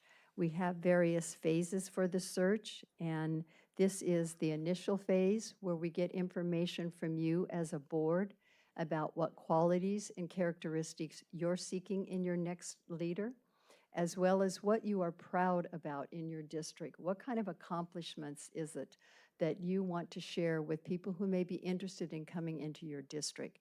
So as we talk to potential applicants for the position, we want them to know what it is that your district is about, what your framework is, and what your interest levels are, and what distinguishes your district maybe from other districts. The other is also what kind of challenges may be before your district. We want to make sure that applicants to the position are aware of the things that you think may be on the horizon as key challenges. We want to make sure that they're assessing their own skills and abilities against those challenges, because it's important that the person that comes into this role has the opportunity for success, so we don't like to hide information about what's going on in the district. All districts have challenges, and we like this to be a very open process as we talk to potential applicants. Beyond the initial phase, the next important is to have your educational partners be part of that, and there will be a list, and I understand you've already been thinking about some of the key people that you want to make sure are invited. Both Juan Garza and I will be here for in-person. We also have Zoom meetings possible if that's more convenient for people. And then we have the online survey, which there is a sample of it in your packet. The online survey can be available in multiple languages depending upon what your district has in terms of a need. And what we found, and I think this was kind of an outgrowth of COVID, is that many more of your educational partners are interested in doing it online. It's very difficult sometimes to come across town or to leave wherever you are for a half-hour, 45-minute session. So we get a pretty robust response to the online surveys now. So that's the next very important part. The information that we get from the education partners' input works for our conversations with potential candidates for interview. We tell them what we learned. The themes will start emerging from that input session. We also use it to develop a position description, which is posted both on your district website as well as on our website. Our website we have 1,000 subscribers to our website, so they get immediate notice of openings that we would have. And there's usually a pretty good response just from that kind of an advertisement as well. But we want to make sure that we have information about what your educational partners are interested in and the themes that are arising there. We also use that information to develop the interview questions so that they're designed to what it is that became important within your district. And then we will be about recruiting. Our firm has 15 partners that are all involved. We have bi-monthly conference calls where we talk about the various open positions we have. That helps us in our reference review because we are very well networked throughout the state. We can get names of people to contact regarding the applicants, as well as potential names of people who might be interested in a district that has this profile. So while Juan and I will be here personally, there will be many others involved in networking for the actual recruitment and reference checking. And then we do have the selection of the finalists. The board, you as the board will see every single applicant that comes in. We do not screen out any applicants. And one thing that has changed since the last search is that we now offer, we open the portal to the names and the actual folders of all the applicants 2 to 3 days prior to the selection meeting. So you have an opportunity to review those, to review the suggested interview questions, so that when we come together on that selection meeting, when you will be choosing those that you want to interview, we will have tiered them. By tier 1 would be those that most closely match what we have come up with through that input as the position description and position profile. Tier 2 will be those that have some really strengths, but they may not meet all of them, or there may be something in reference review that we want to review with you in more depth. And tier 3 are usually those that have not got the appropriate background or experience and really just don't meet the criteria that has been set forth. Those are simply suggested tiers. The board can choose someone from tier 3 and to say that you want to interview that one if your interpretation of what the information is that comes forward is different than what our recommendation is. So the final determination of who will actually be interviewed will come from the board. We recommend 4 to 5 for interview.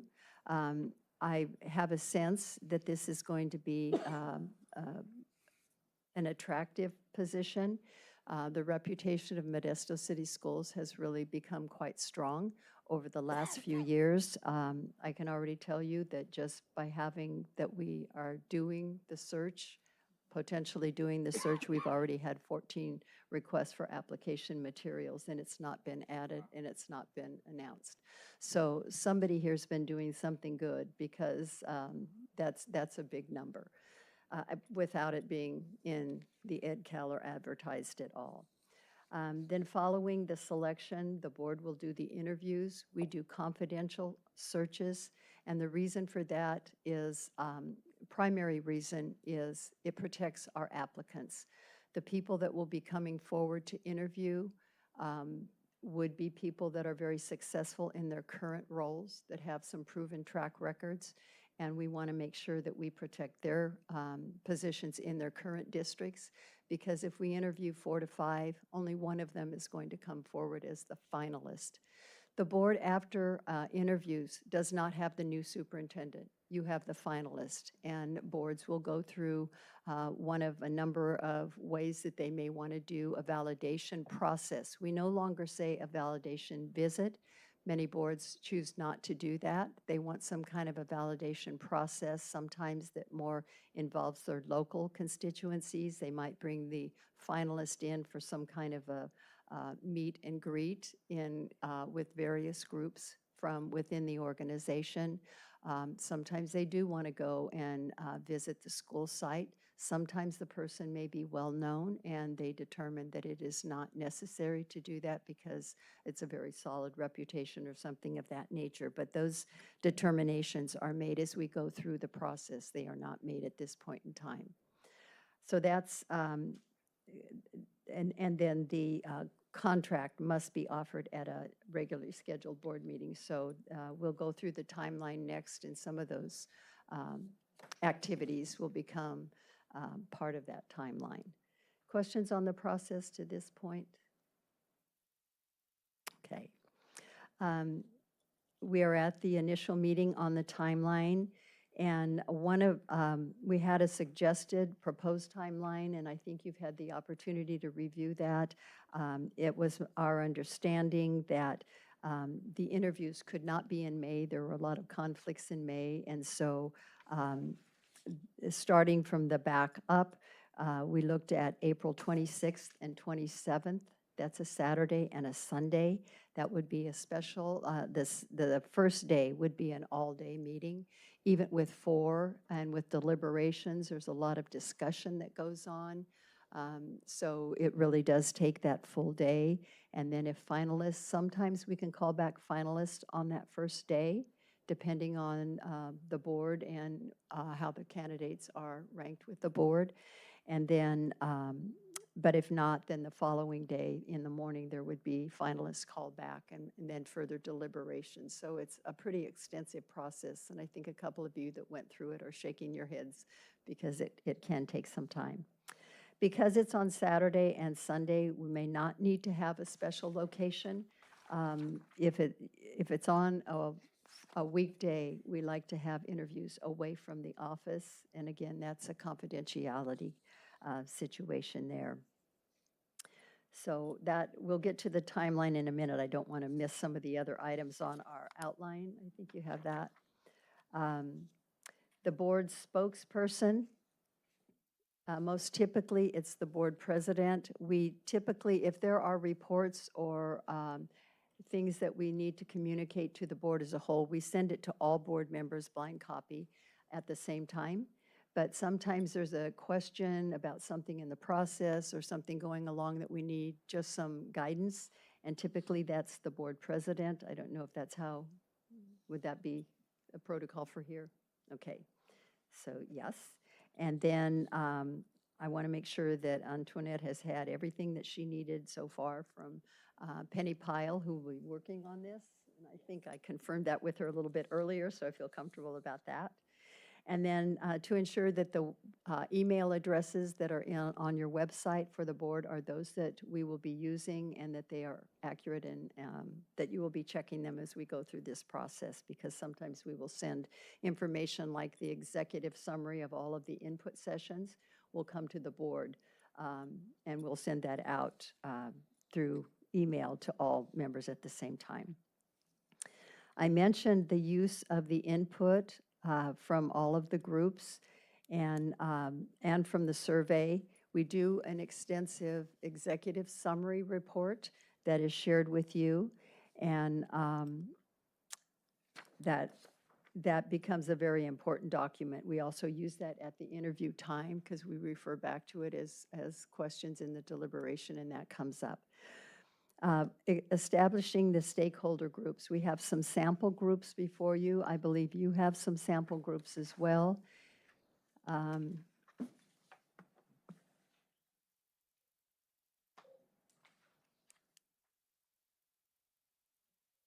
So generally, we like to talk to, of course, the Board of Education will be this evening, the superintendent, the cabinet, and I believe you have an extended cabinet also. We may, looking at that, leadership team representatives, principals, classified staff, including the district office staff, confidential employees, certificated staff, Teachers Association Executive Board, CSEA's Executive Board, students. Oftentimes we do with students, I've done that where we've done it by Zoom, so students don't have to leave. Well, I think you use Teams here, but so students don't have to leave their sites, but we get some good information from students as well. Parent partners, including boosters, foundations, PTOs, whatever you might have here.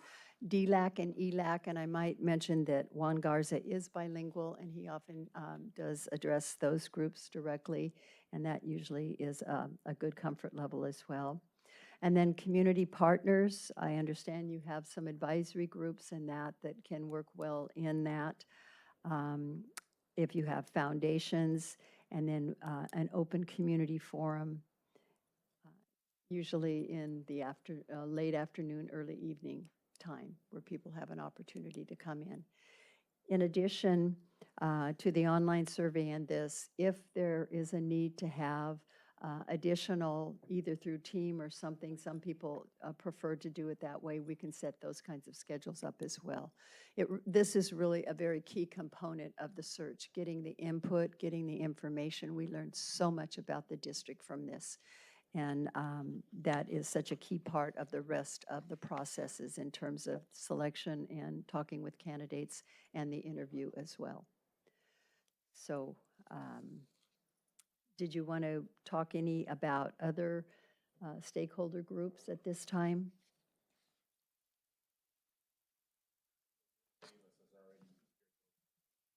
This is a sample list, and so typically it's already been given to Antoinette, so she has that information and has already worked with Penny about that as well. Are there any others that you think, I guess, should be added to that list, or any thoughts on that list? PK. Yeah, it would be under community partners, PIQE, right?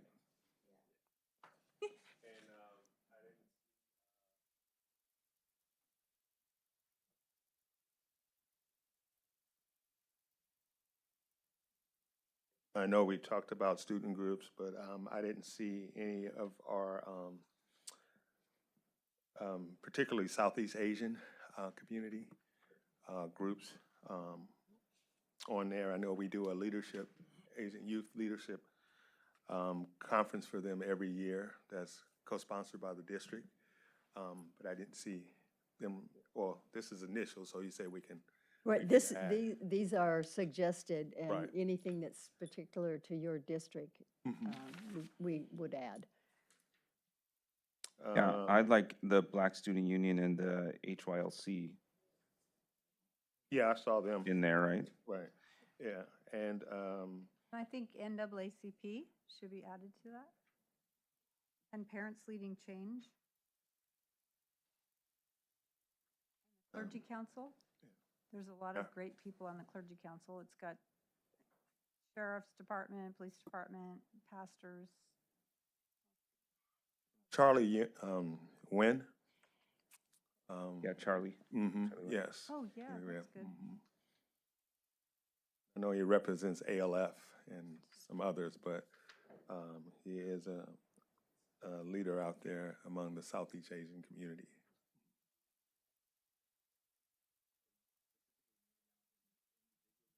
Or is that a separate time that you would need that list? Separate, if they're individuals, they may want a direct contact differently than this. These tend to be more the groups. But we want to make sure if there's someone that's key to what you want to have as input, that we make some kind of contact with them, yes. Okay.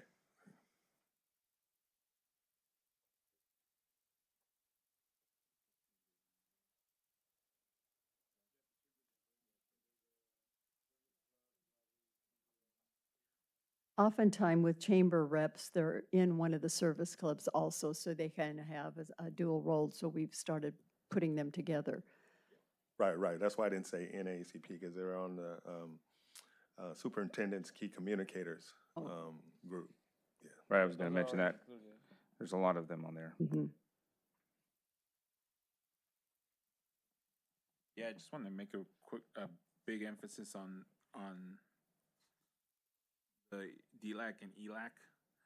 And ideally, I would want that to be in person. I mean, I don't know how, because especially with interpretation, it has a different component if it's virtually or in person. And yeah, so I like that was included, but I would make an emphasis, if possible, to be in person.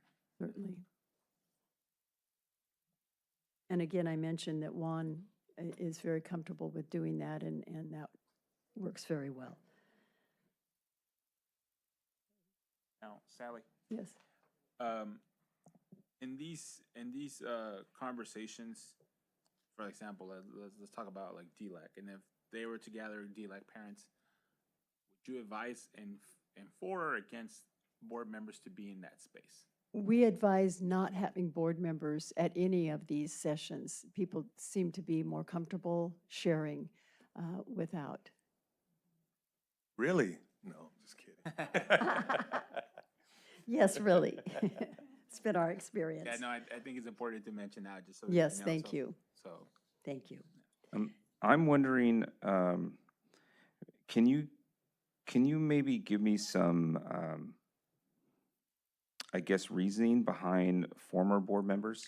Well, I actually have asked twice to have that taken off our list, and Okay. it remains. So that's why I didn't mention it. I started at superintendent. Okay. Particularly today, oftentimes that's not a comfortable situation. So it's supposed to be removed. I apologize for that still All right. remaining. Okay. I was, okay. Some of them would have some good input, probably. And they would know the process, and they could come to one of the sessions for the community or something of that nature. One of them's the mayor, so she's going to be involved in that process anyway. But, Okay. but I figure, we all went through elections to get Yes, to this. I would agree. And were voted into this position. So I just, not that I don't want the advice from former board members, I just was, And I can I'll let leave you it. know, that's not the first time we've heard that. That's why we keep asking for that to be removed, and it hasn't been. So thank you. It's a new day. It's a new day. It's a good day. We didn't do it last time, so. No. Okay, and then on the position description, the district does provide a narrative on the community and the district. And typically, you already have that on your website or something like that, but we want to make sure it reflects what it is that you want to have covered on that. And at this point in time, we now have to include a salary range on the position description. That was as of this past fall, I believe, so that will be some information that I will need for the position description, either this evening or as soon as possible. And then when we get, after we've done the input sessions and have the draft position description, rather than having to have it be at a specific meeting, what we do is send it out by email, blind copy, and then you respond if there are any changes you'd like to see, if it's okay. And once we get a majority of the board saying it's okay to post, we post it. Remember, it's electronically, so if someone comes in later and says, you really left this out, and we really need it, we can add it easily. It's not that it can never, ever be changed. But that allows us to keep the process moving forward so potential applicants can see that and move forward with their decisions as well. And then the online, we can get to the calendar now, and that's the sample one. The online survey dates, we were looking at February 28th through March 9th. Those are not dates that the board needs to really have a lot of involvement with, but it's just so you know that those are the times that will be open. And we'd like to know what languages you would like them in. English and Spanish. Are there other languages that are typically information goes out in for the district, requirement for the district?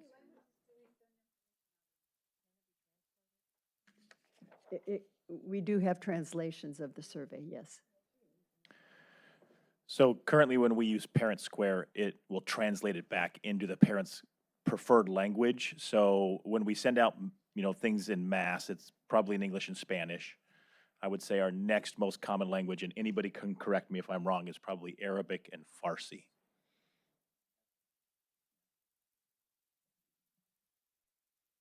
So you would want 4 languages? Okay. And in this Now, case, now that's this the norm. wouldn't be going through Parent Square. This is No, going th- through no, your this is- system. So, yeah. But we can translate the Okay. survey if there are languages. If we would be eliminating people by not having in the language, we can get it. So, That's the most prevalent, I think we should do. Whereas Those 4? follow suit.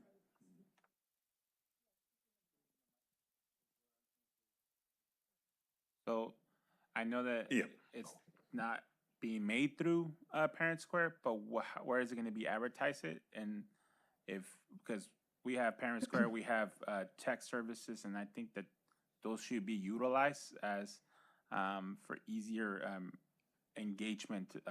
I know for diverse families, online engagement could be an issue. So as much as possible, I know that text, it works a little bit better.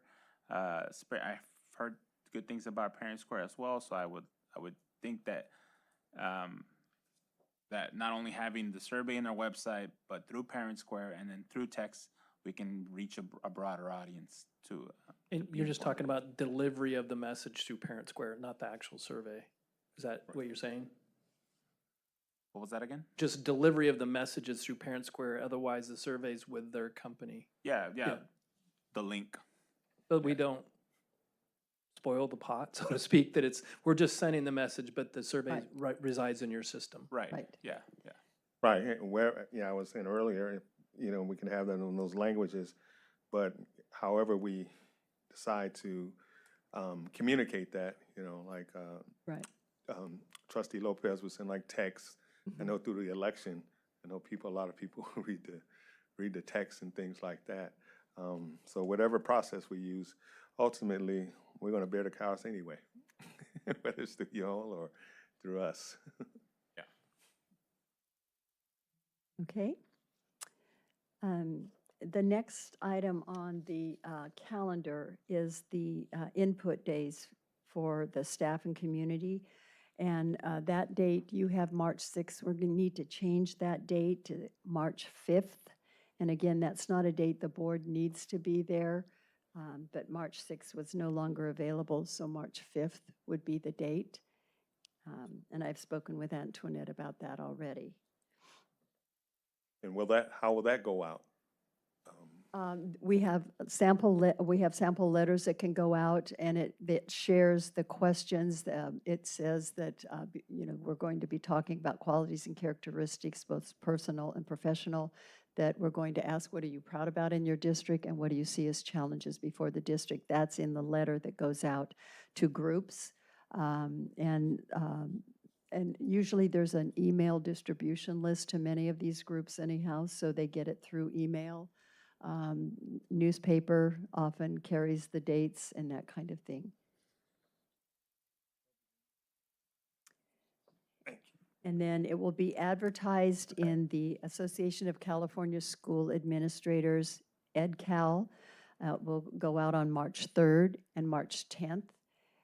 And as I mentioned before, it's also on our website. So there are subscribers to that website.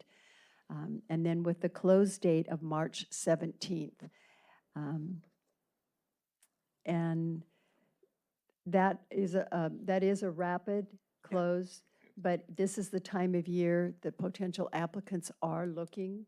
So it is a timely time, and to meet that April 26th, 27th interview date, there needs to be time for the reference review and discussions with the applicants. So that was a reasonable timeline in there.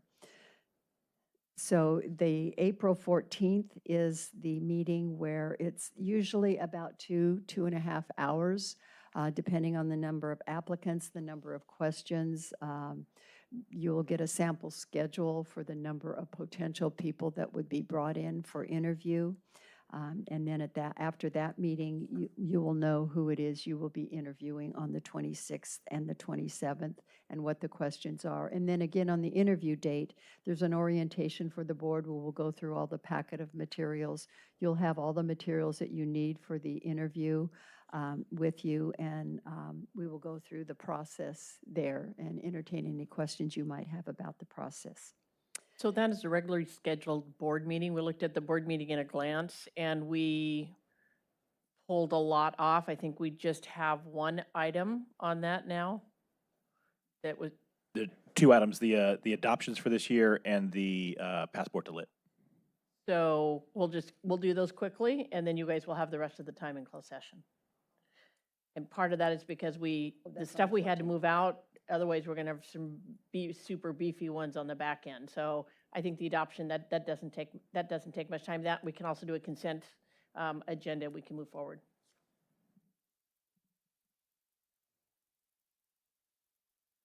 Okay, in terms of consideration for the location of the interview, as we mentioned, because we could do it here at the district office. Is that your preference? If you want to go off-site, we can do that as well. But that would be the board's prerogative, but it's a good time to start thinking about it if it's not going to be on district site. What are your thoughts? Because I'd like to open up to discussion, especially for those who've done this before. Trustee Lopez. I think offsite would work a bit best because already we know the dates now. Folks know the dates.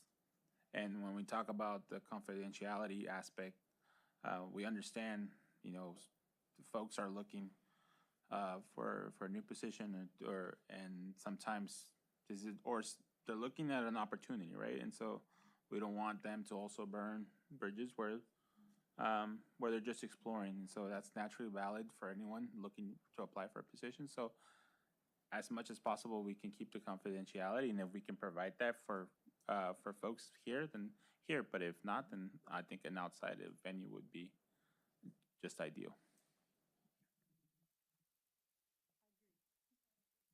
I agree. Yeah, I think offsite seems good for, this is public, it's recorded, so, it's possible somebody can go online and go, hey, they said the 26th and 27th, and they're here. So, yeah, true. so it sounds like everyone thinks offsite, so I think we're gonna go with offsite. Okay, so that means you will need to be looking for a location to hold the interviews, and we can work with Antoinette what the facility needs to be able to accommodate at least 2 rooms where we can keep person coming in and separate from the person that's already there. Okay, very good. Okay, and then the validation process, of course, that would be determined after, and then looking at your May board meeting as a possibility for offering a contract, that would be May 12th.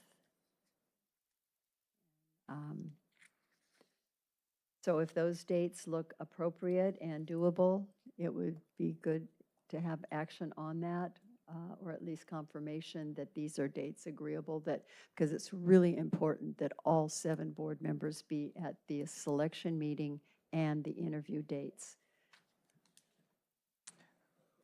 So do we want to give a thumbs up, so if we know there's consensus on these dates?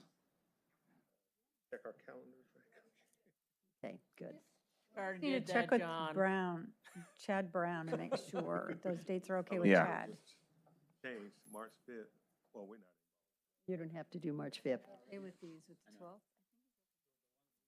Ones where we have to be. It's April 14th, April 26th and 27th. Correct. And May 12th. That is correct? Correct. May 12th is your regular board meeting and one. Two of those are already regular board meetings, the Yes, 14th and the those 12th. are the Yeah. mandatory dates. Yeah. Your what? Good, good, All right, it sounds like the direction of the board is, these dates are good. good, perfect, thank you. And then also, there's a copy in your packet of materials of the online survey, so you know what questions are being asked. They're basically the same thing that we ask in the in-person, but people have an opportunity to write comment on it. And also rank some things that they think are important in terms of qualities and characteristics. So that takes us through that process. So the only thing yet remains is the salary range. And then I mentioned how we do recruitment and how our partners get together on a regular basis, and we will be talking about this. We also offer a contract parameters worksheet to each person that is invited to interview. The board doesn't need to fill that out.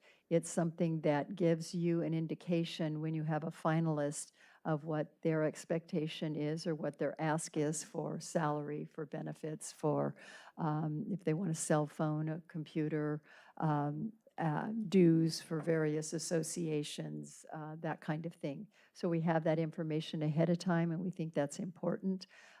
We've only had I only know of one time where someone came in such a high level, it was like, oh, please don't take the plane because it's not going to happen anyhow.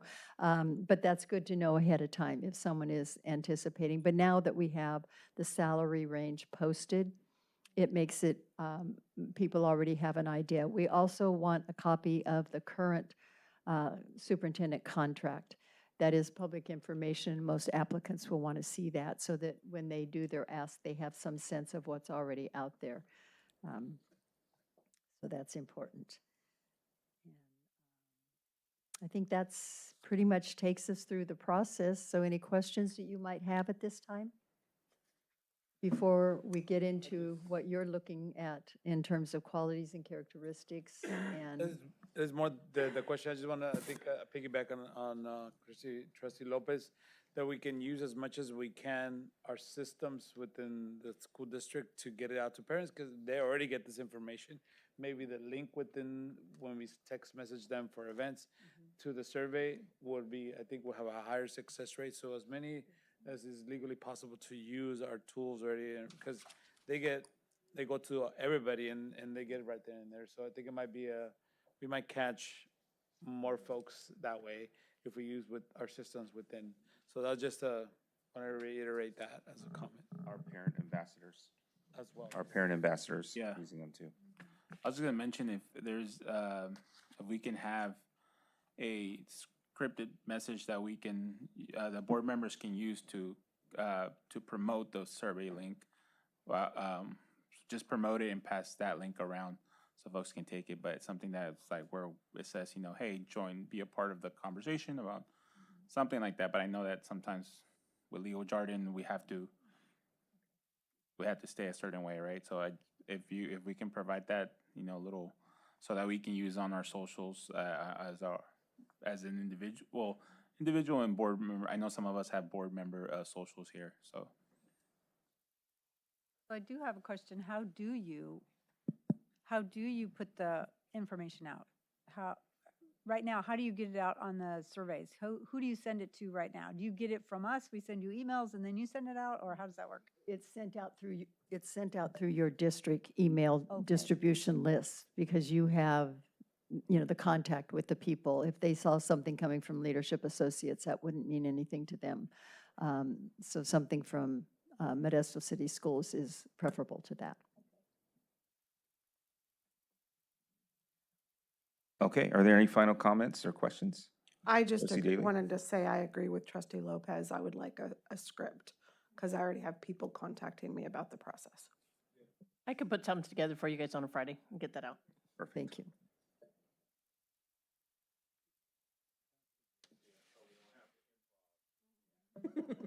And Antoinette, do you have the sample? And Antoinette has the, I'm sorry, I'm messing up your stuff here. Antoinette has the sample letter that goes out to groups, and so you might be able to take some information from that and use it because it shares what it is that the survey would be asking, what the in-persons would be asking as well.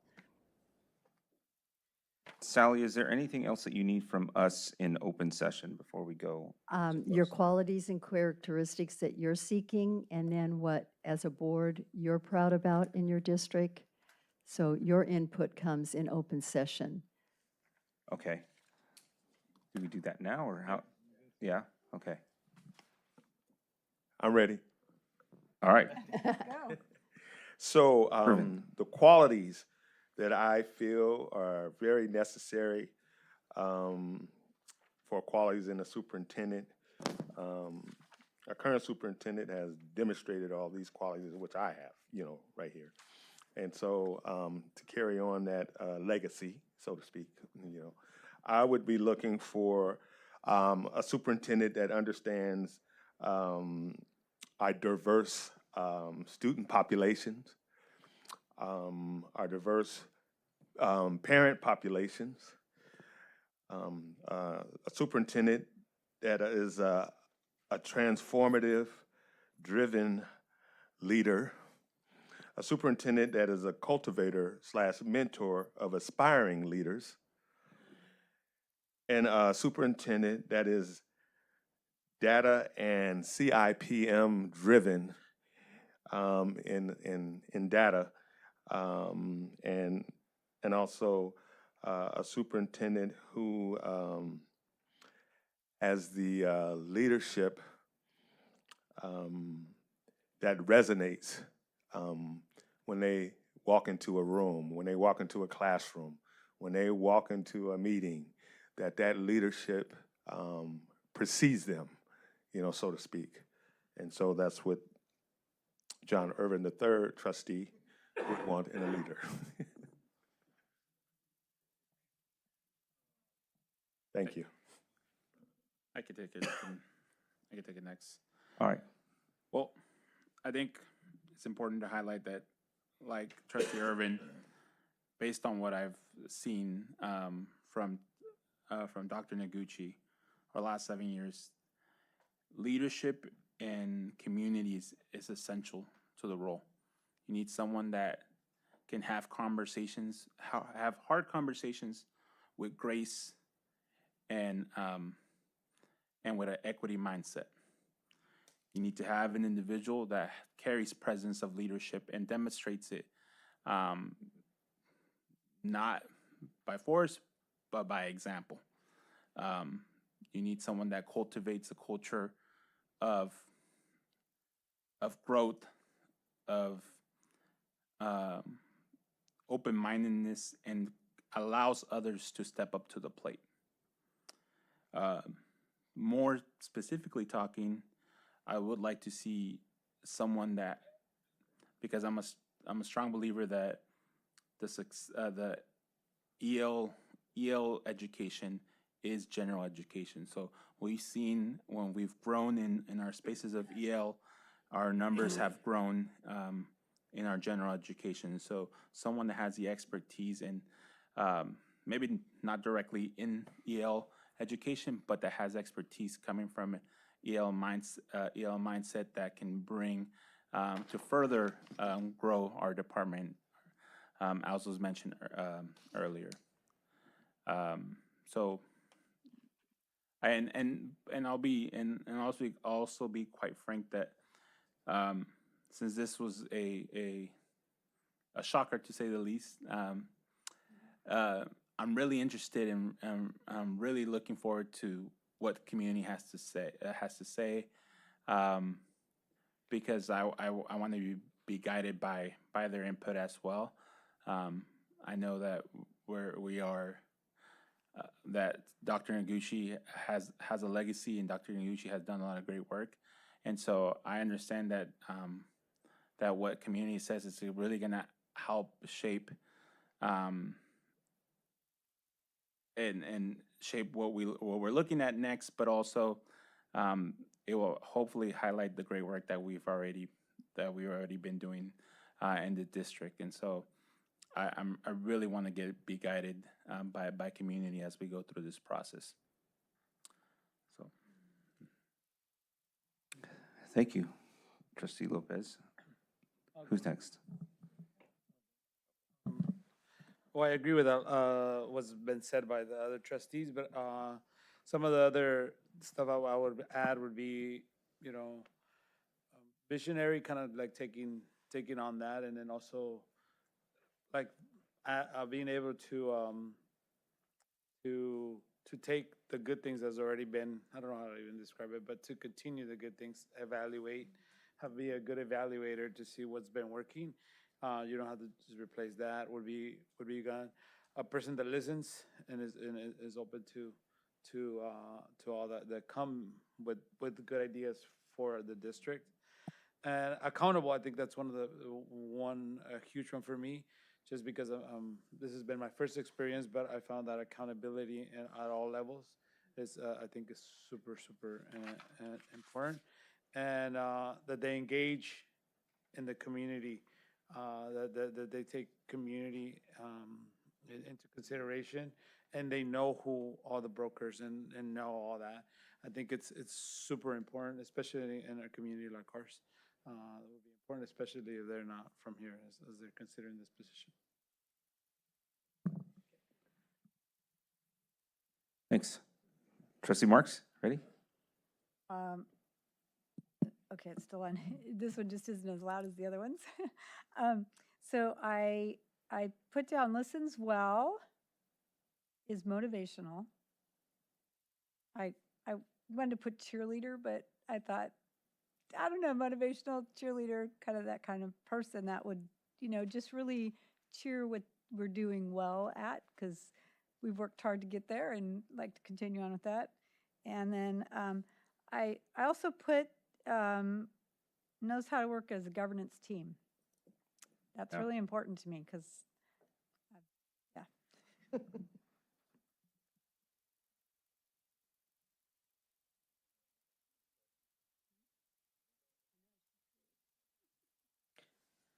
Trustee Daly?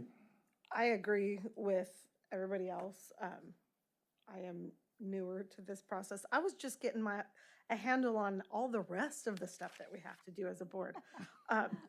One of the things that I want to keep in mind, along with everything else, is I think we have, as a district, and Dr. Noguchi has stood behind our mental health programs.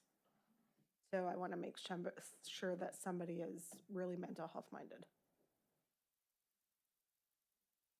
All right. Can I add one thing? I left off something.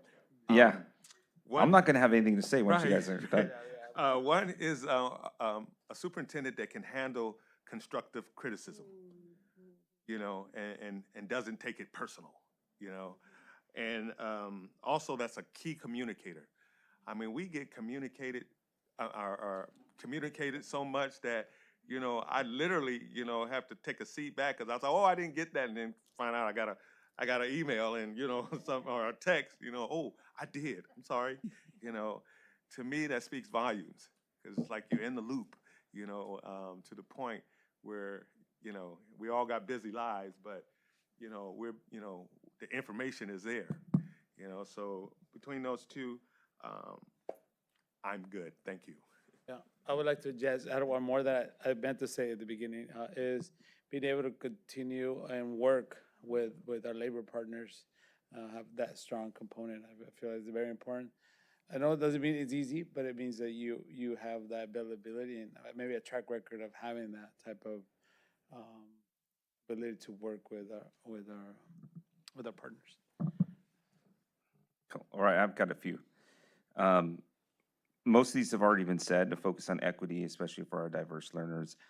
Someone that's empathetic, I really believe in empathy as a core value. And so it reminds me of seek first to understand rather than to be understood.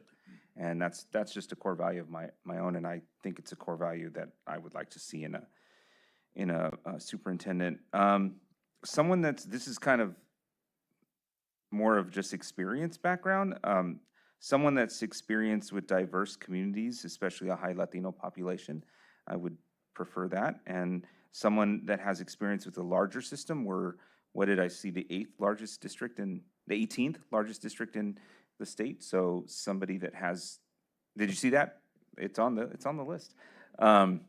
So we've got a very big district, a big system that are very different in one part of our city and the other part of our city. So somebody that has some sort of experience dealing with a large system like that would be preferential, in my opinion. Leadership through communication and collaboration. I think that goes with what Trustee Irvin was saying. And then someone that is, they're able to emphasize the strengths and the growths in others, but be comfortable making difficult decisions and having difficult conversations. So I think that was said by everybody. And the last thing by far is that someone who believes that all students, no matter their background, who they are, where they come from, can succeed at a high level and learn. That's most important to me.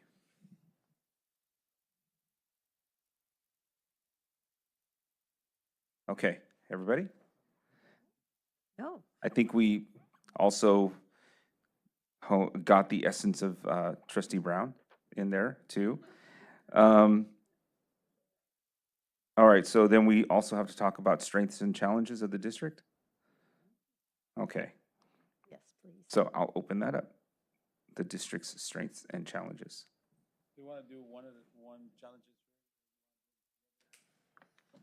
I just think we'll go around, and I think just like last time, some of us have already. Yes. I was just Trustee gonna Lopez. mention, I was looking at this list, Yeah. based, and I'm guessing this is the search that you've done through the search? The list of, Yes. yeah. Okay, so so these guys are off limits for us apparently. But, We can't invite them in, exactly, okay. but we can't prevent anyone from applying. Okay. But I think that, and I was looking at, you mentioned someone that has the same, that's been in similar district range, population range. And I think that's important, but I think, because one of the things over the last couple of years, we've done a really good job around declining enrollment. And so I would like someone that has that expertise, because that's one of our challenges. But also another challenge is, I'm like, there's a lot of growth in this community. So someone that could address the declining enrollment and hopefully continue us in the path of green, right? And adding and growing in our district, in our ADA. Great, thanks. Trustee Marks? Yeah, I know, I did. I was thinking about our CTE and how much it's grown and what a positive thing that is in our community and how that's really helping our students. Also, the diversity of our management staff. We've hired well and we've moved a lot of people into positions, and I'm pleased with when we saw the management staff and the diversity of our management staff. I thought that was a plus. And then just the business community, our great relationship with the business community, that they are willing to be on key communicators and continue on with the dialogue with what they want to see in our schools too. I think one strength that we have that's been built before, might not have been always the case, is the relationship with our labor partners. I think we have a good relationship with our labor partners and really do not want to mess that one up. And one of our challenges is we still struggle with math scores. So I don't know how that a superintendent can help specifically with that, but I know that's a challenge. I put those on mine, but I didn't know we were doing challenges, but I put low English and math scores. Yeah. I think those are really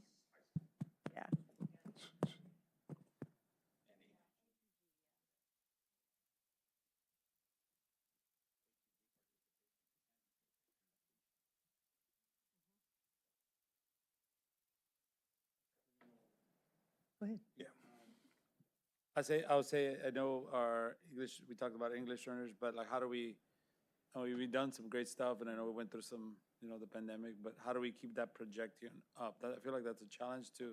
When you're doing good, is how do you keep that moving forward, especially because you have English learners at different stages, and so I know it's a challenge, for all the districts, but I feel like that's one that's kind of based on our population and where we're at.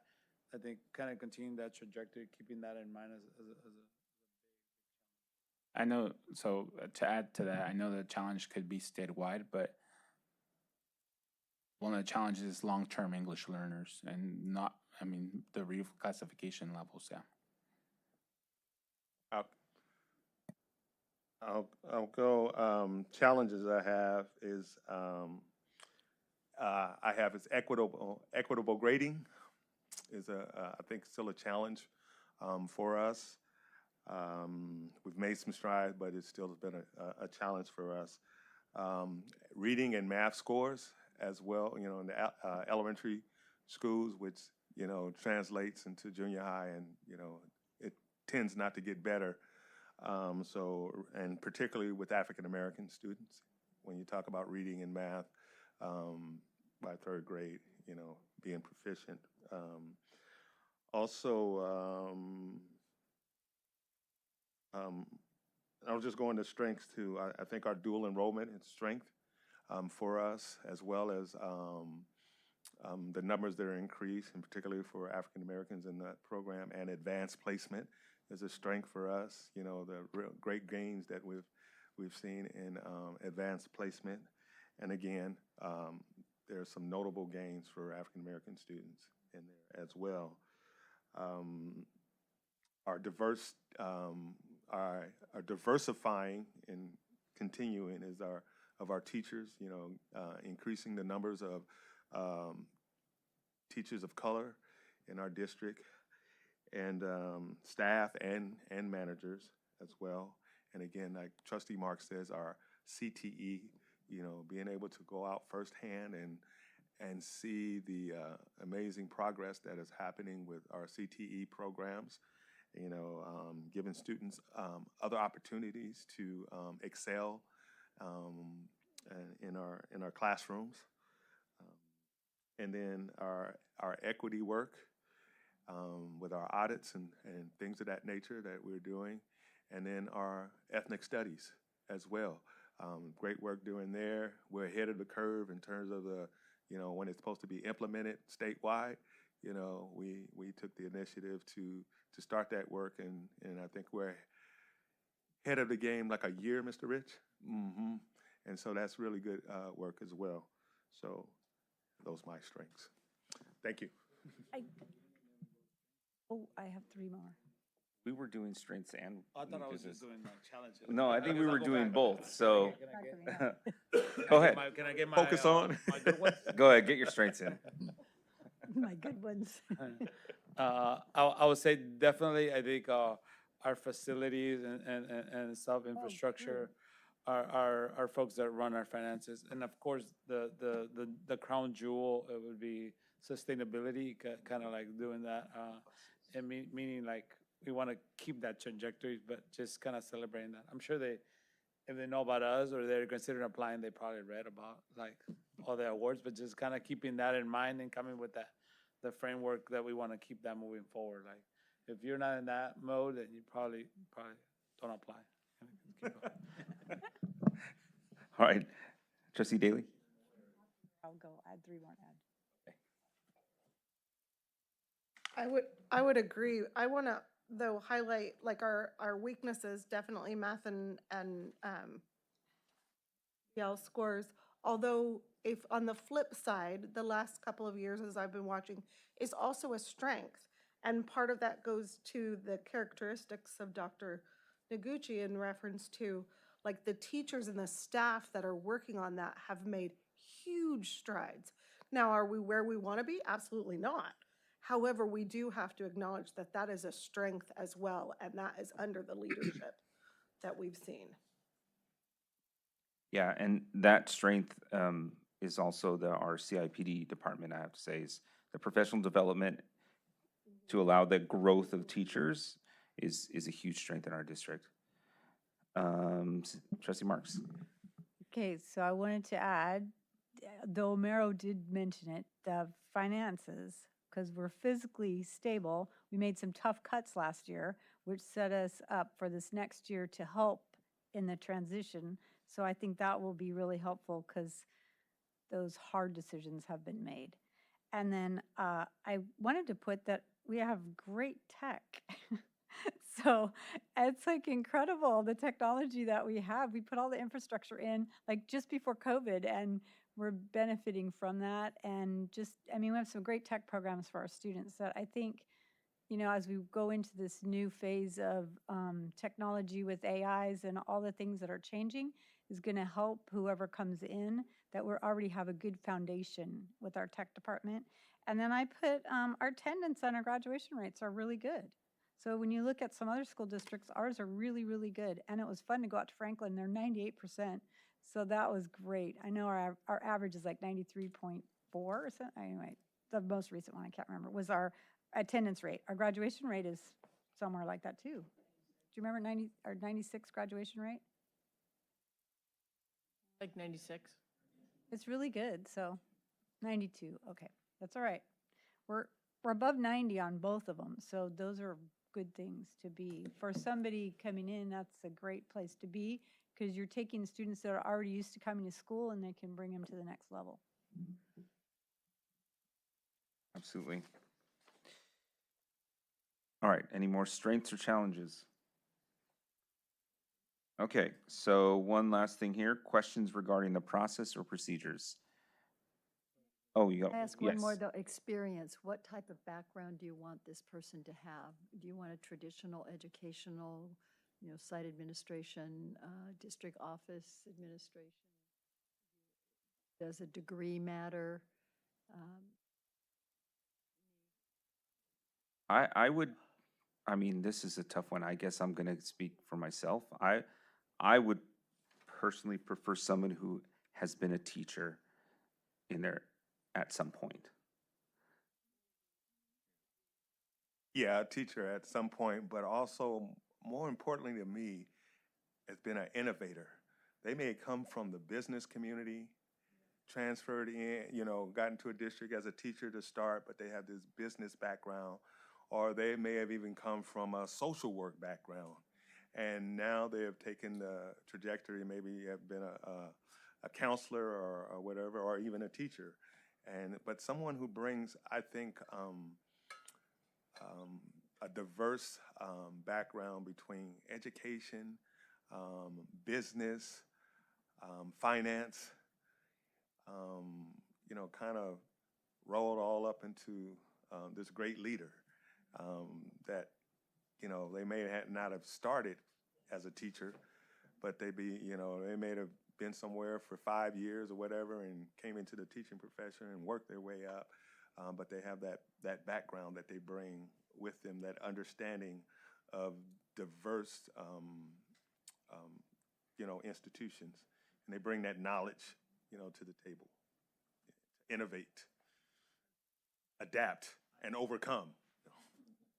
Lead the military out. Trustee Irvin with the unicorn. Trustee Lopez.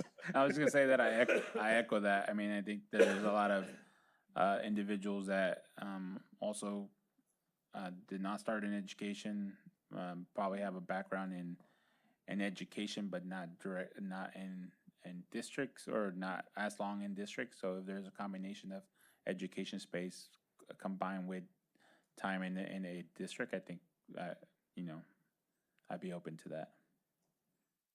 Yeah, for me, I mean, just experience, experience over degree. So to me, it's always degree is important. But I mean, I feel like experience, like they have a trajectory of understanding who they're going to be working with, like having some of that. I mean, whatever background within the system will be as an important part of considering that.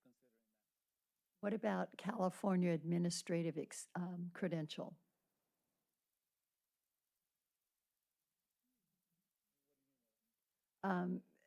for certificated positions, to be able to supervise certificated positions, you must have a California administrative credential, and that usually takes you through a master's program, but it's a background in education. Yeah, I would assume that, yes. What about out-of-state candidates? Okay. As long as they I they fall mean, within that I mean, reciprocal. that's okay. But there is some differences there is some differences in California. State law is different, their ed code's different, even down to frameworks are different, so, yeah. If they meet the that's stuff like- reciprocal agreement requirements, wouldn't that suffice? If I you know re- we have reciprocal Yeah. agreements with several states, you know, wouldn't that be qualifying? In some cases, depending on where they come from, yes, they can be very different. Some districts want exclusively people who come from California, who know California. Others say it doesn't matter. And so it's important to know, we do have people from out of state that, you know, are on our subscription list. And usually this time of the year, it starts waning a little bit, but in the middle of winter, we get lots of applications from back east. So, you know, but sometimes also there are people who have been in California systems, moved out of state, and then are coming back. But, I mean, that's just, when we talk to candidates, that if they're from out of state, they'll say, well, what does the board think about out of state? And, you know, we'd like to be able to say, oh, they're completely open to it, or they really prefer someone who has a background and knowledge of California demographics. I think it's more about understanding our community. Yeah. Okay. And the population that our community is. Good, There I there are was- other yeah. places, other states that have similar populations as our community, so. Yeah, I was thinking that too. And if they've had experience in moving a district with similar population and doing some innovative things, then why wouldn't we see how did they do that in a large district? So I think the experience in a large district, because the dynamics in a huge a district as large as ours is a lot different than a smaller one. Even half the size of ours is still, it's still not going to be quite the same, but it'll have some things that are similar, so. Well, given that question that Trustee Marks just said about the size, so will, I'm sure smaller district superintendents are gonna probably apply, I'm just assuming that they'll apply. So does that constitute a barrier, or is that not looked upon as, you know, hey, you know, they come from a district of 10,000, you know, and they're applying for our district? And that would be the board's decision when we go through selection of candidates. Again, we don't narrow it down on who comes before you. And you weigh that against who's in the pool. Are there candidates that are better qualified, that have had more alike type experience? So that comes with your knowledge of who has applied. All right. Yeah, We got a because, district of 100, you know, I'm gonna apply for Modesto City Schools. yeah, no, I mean, like also there could be individuals that could, were cabinet in, I don't know, let's say LAUSD, or, you know, a bigger, way bigger Fresno. And then they went to being a superintendent in a small community, but they have that experience in the bigger one, so it will have to weigh out, right? And you would determine that based on the pool and the reference information, how their success rate was and their proven track record. Okay. Public closed All right. session. Any questions regarding the process or procedures from the board? It's the last thing on our list to give input on. Okay, so that's the last thing we need? In open session, we do have a very short closed session. Right, but I wanted to open it up to the public now. I want to thank MTA and CSEA for being here this whole time. So I think you're the only people left in the public for comment. So I'm going to open it up to your comments if you'd like.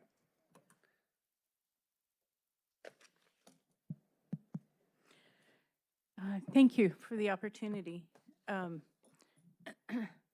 think as the two largest components of superintendent's constituency other than the students, that the teachers and the classified have a huge voice in determining the superintendent that is chosen by the district. I loved all you guys' comments on what you were looking for and the strengths of our district. It's awesome to hear them enumerated. I think I get tunnel vision a lot, classified, School Employees Association, and forget about the wonderful things that we're doing since my kids aren't currently attending school any longer at Modesto City Schools. I did have some, and the challenges that we have are real. And I think the ones that I'm aware of, you guys have addressed. I had a question about the survey data that's collected. I'm gonna move this over here. The survey data that's collected. The very first question on the survey is where you ask somebody to identify what component of the community they fill. And so how does that tie into the rest of the questions? In that, as an example, parents. Well, we know parents want somebody who they can get along with. You know, does that negate the rest of their answers because they're pigeonholed in a certain area?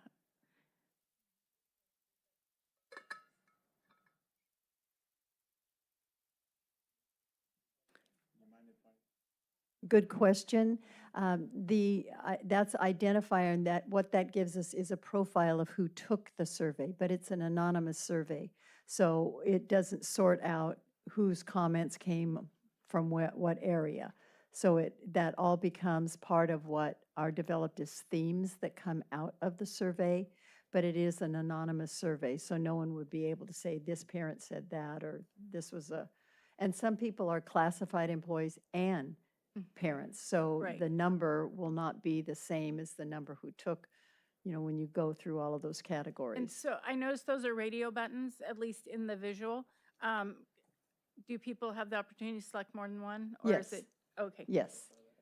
Yes. It's all in the details. I didn't read them all. Anyway, Yes, they can. And I did see that it was anonymous, but in my mind, that's just saying you can't identify my answers with me, not my answers with a particular group of people. Well, if someone says, as a parent, I think, you're going to know that came from a parent. True. But it's maybe good to know what a parent is thinking versus, we do give this information to the successful candidate because we think the more they know about the district before they come into it, the better they are. So they'll see all the raw data as well, and they'll read that so they get a sense of. But themes do start developing, and that's basically what the importance of the survey is. Okay, thank you. Thank you for the question. And then it was mentioned that since we set the salary range, is that something that is not available to the public right now, or is that out there and I missed it? It'll be posted on there. We've got to get the information out. We haven't done the salary for this year yet because it hasn't been calculated, but we're working on it. Okay. Yeah. So As soon as it's posted, it'll be up there. The salary range will be part of the position description. It'll be listed there. Okay, but for those people who don't have, who aren't applying for the position, is that, The position description will be posted on the district website as well as on Leadership Associates' website. thank you. I think it's also important that while the superintendent acknowledges the importance of classified employees, and that they're a key component, that they then ensure that that mindset trickles down through the directors to the site administrators. I think oftentimes, while the district as a whole does show that they appreciate classified members, I don't think our members feel that. They may hear it, but I don't think they feel it. And I think that component is critical to having a working environment where everybody's excited to work for the district. There's several different areas where we continually lose people, and it's not necessarily based on the salary or the benefits, but the work environment. And so I think that's, it doesn't also always just apply to classified employees, to teachers and administrators as well. And one thing that I think is important, and I think it was said in a way, but I'd like to rephrase, is that they take the processes that we have implemented in the last 7 years since Dr. Noguchi took over, or was hired, sorry, and that they build on those, don't just say, oh, that's all fine and dandy, but now we're going to do what I want to do, and takes all those strides that we made and throw them out the door and starts from scratch. I think it's important that we build on what we've done, because we see that quite often with administrators, where they come in with a different mindset than the previous administrator. And while it's good in many instances, it causes a lack of people willing to buy into the new program. Yeah, it's like, oh, if we just wait 5 years, we're going to have a new superintendent, right? We don't want that kind of mindset in the employees or the parents or the students of the district. And then my last comment goes along with that. It's just the continuity. We need to ensure that our staff, our parents, our students feel that Modesto City Schools is just going to keep us upward progress, but we're not going to have to go through the whole tumult again of a new program. I think that is just, I can't express how much I think that's important, that we build on that continuity. And I hope that when CSEA Executive Board is asked to come and do input, that you will come and give that input, because it would be recorded as part of that group's input. And I think that would be important to have that Okay, yeah, information I'll there. be there. Okay, great. Thank you. Very quickly, just a couple of procedural. In reference to the timeline, my understanding was that the March 5th date would be the time that CSEA, MTA, or those other groups would have the opportunity to be in contact with you, correct? That would Just be the changing that in-person time. date, yes. Okay, just wanted to in-person, confirm. Yes. And to the folks in the room, that's quite an ambitious time schedule. Okay, good luck, suckers, because that's a lot of homework and a few meetings, and that's going to be quite a task. I have to admit, in the previous open session, when you suggested, potentially expanding it if we needed the time and space, and then to see this package complete by May, that's, I know I'm a history teacher, not a math guy, but that's a pretty tight schedule.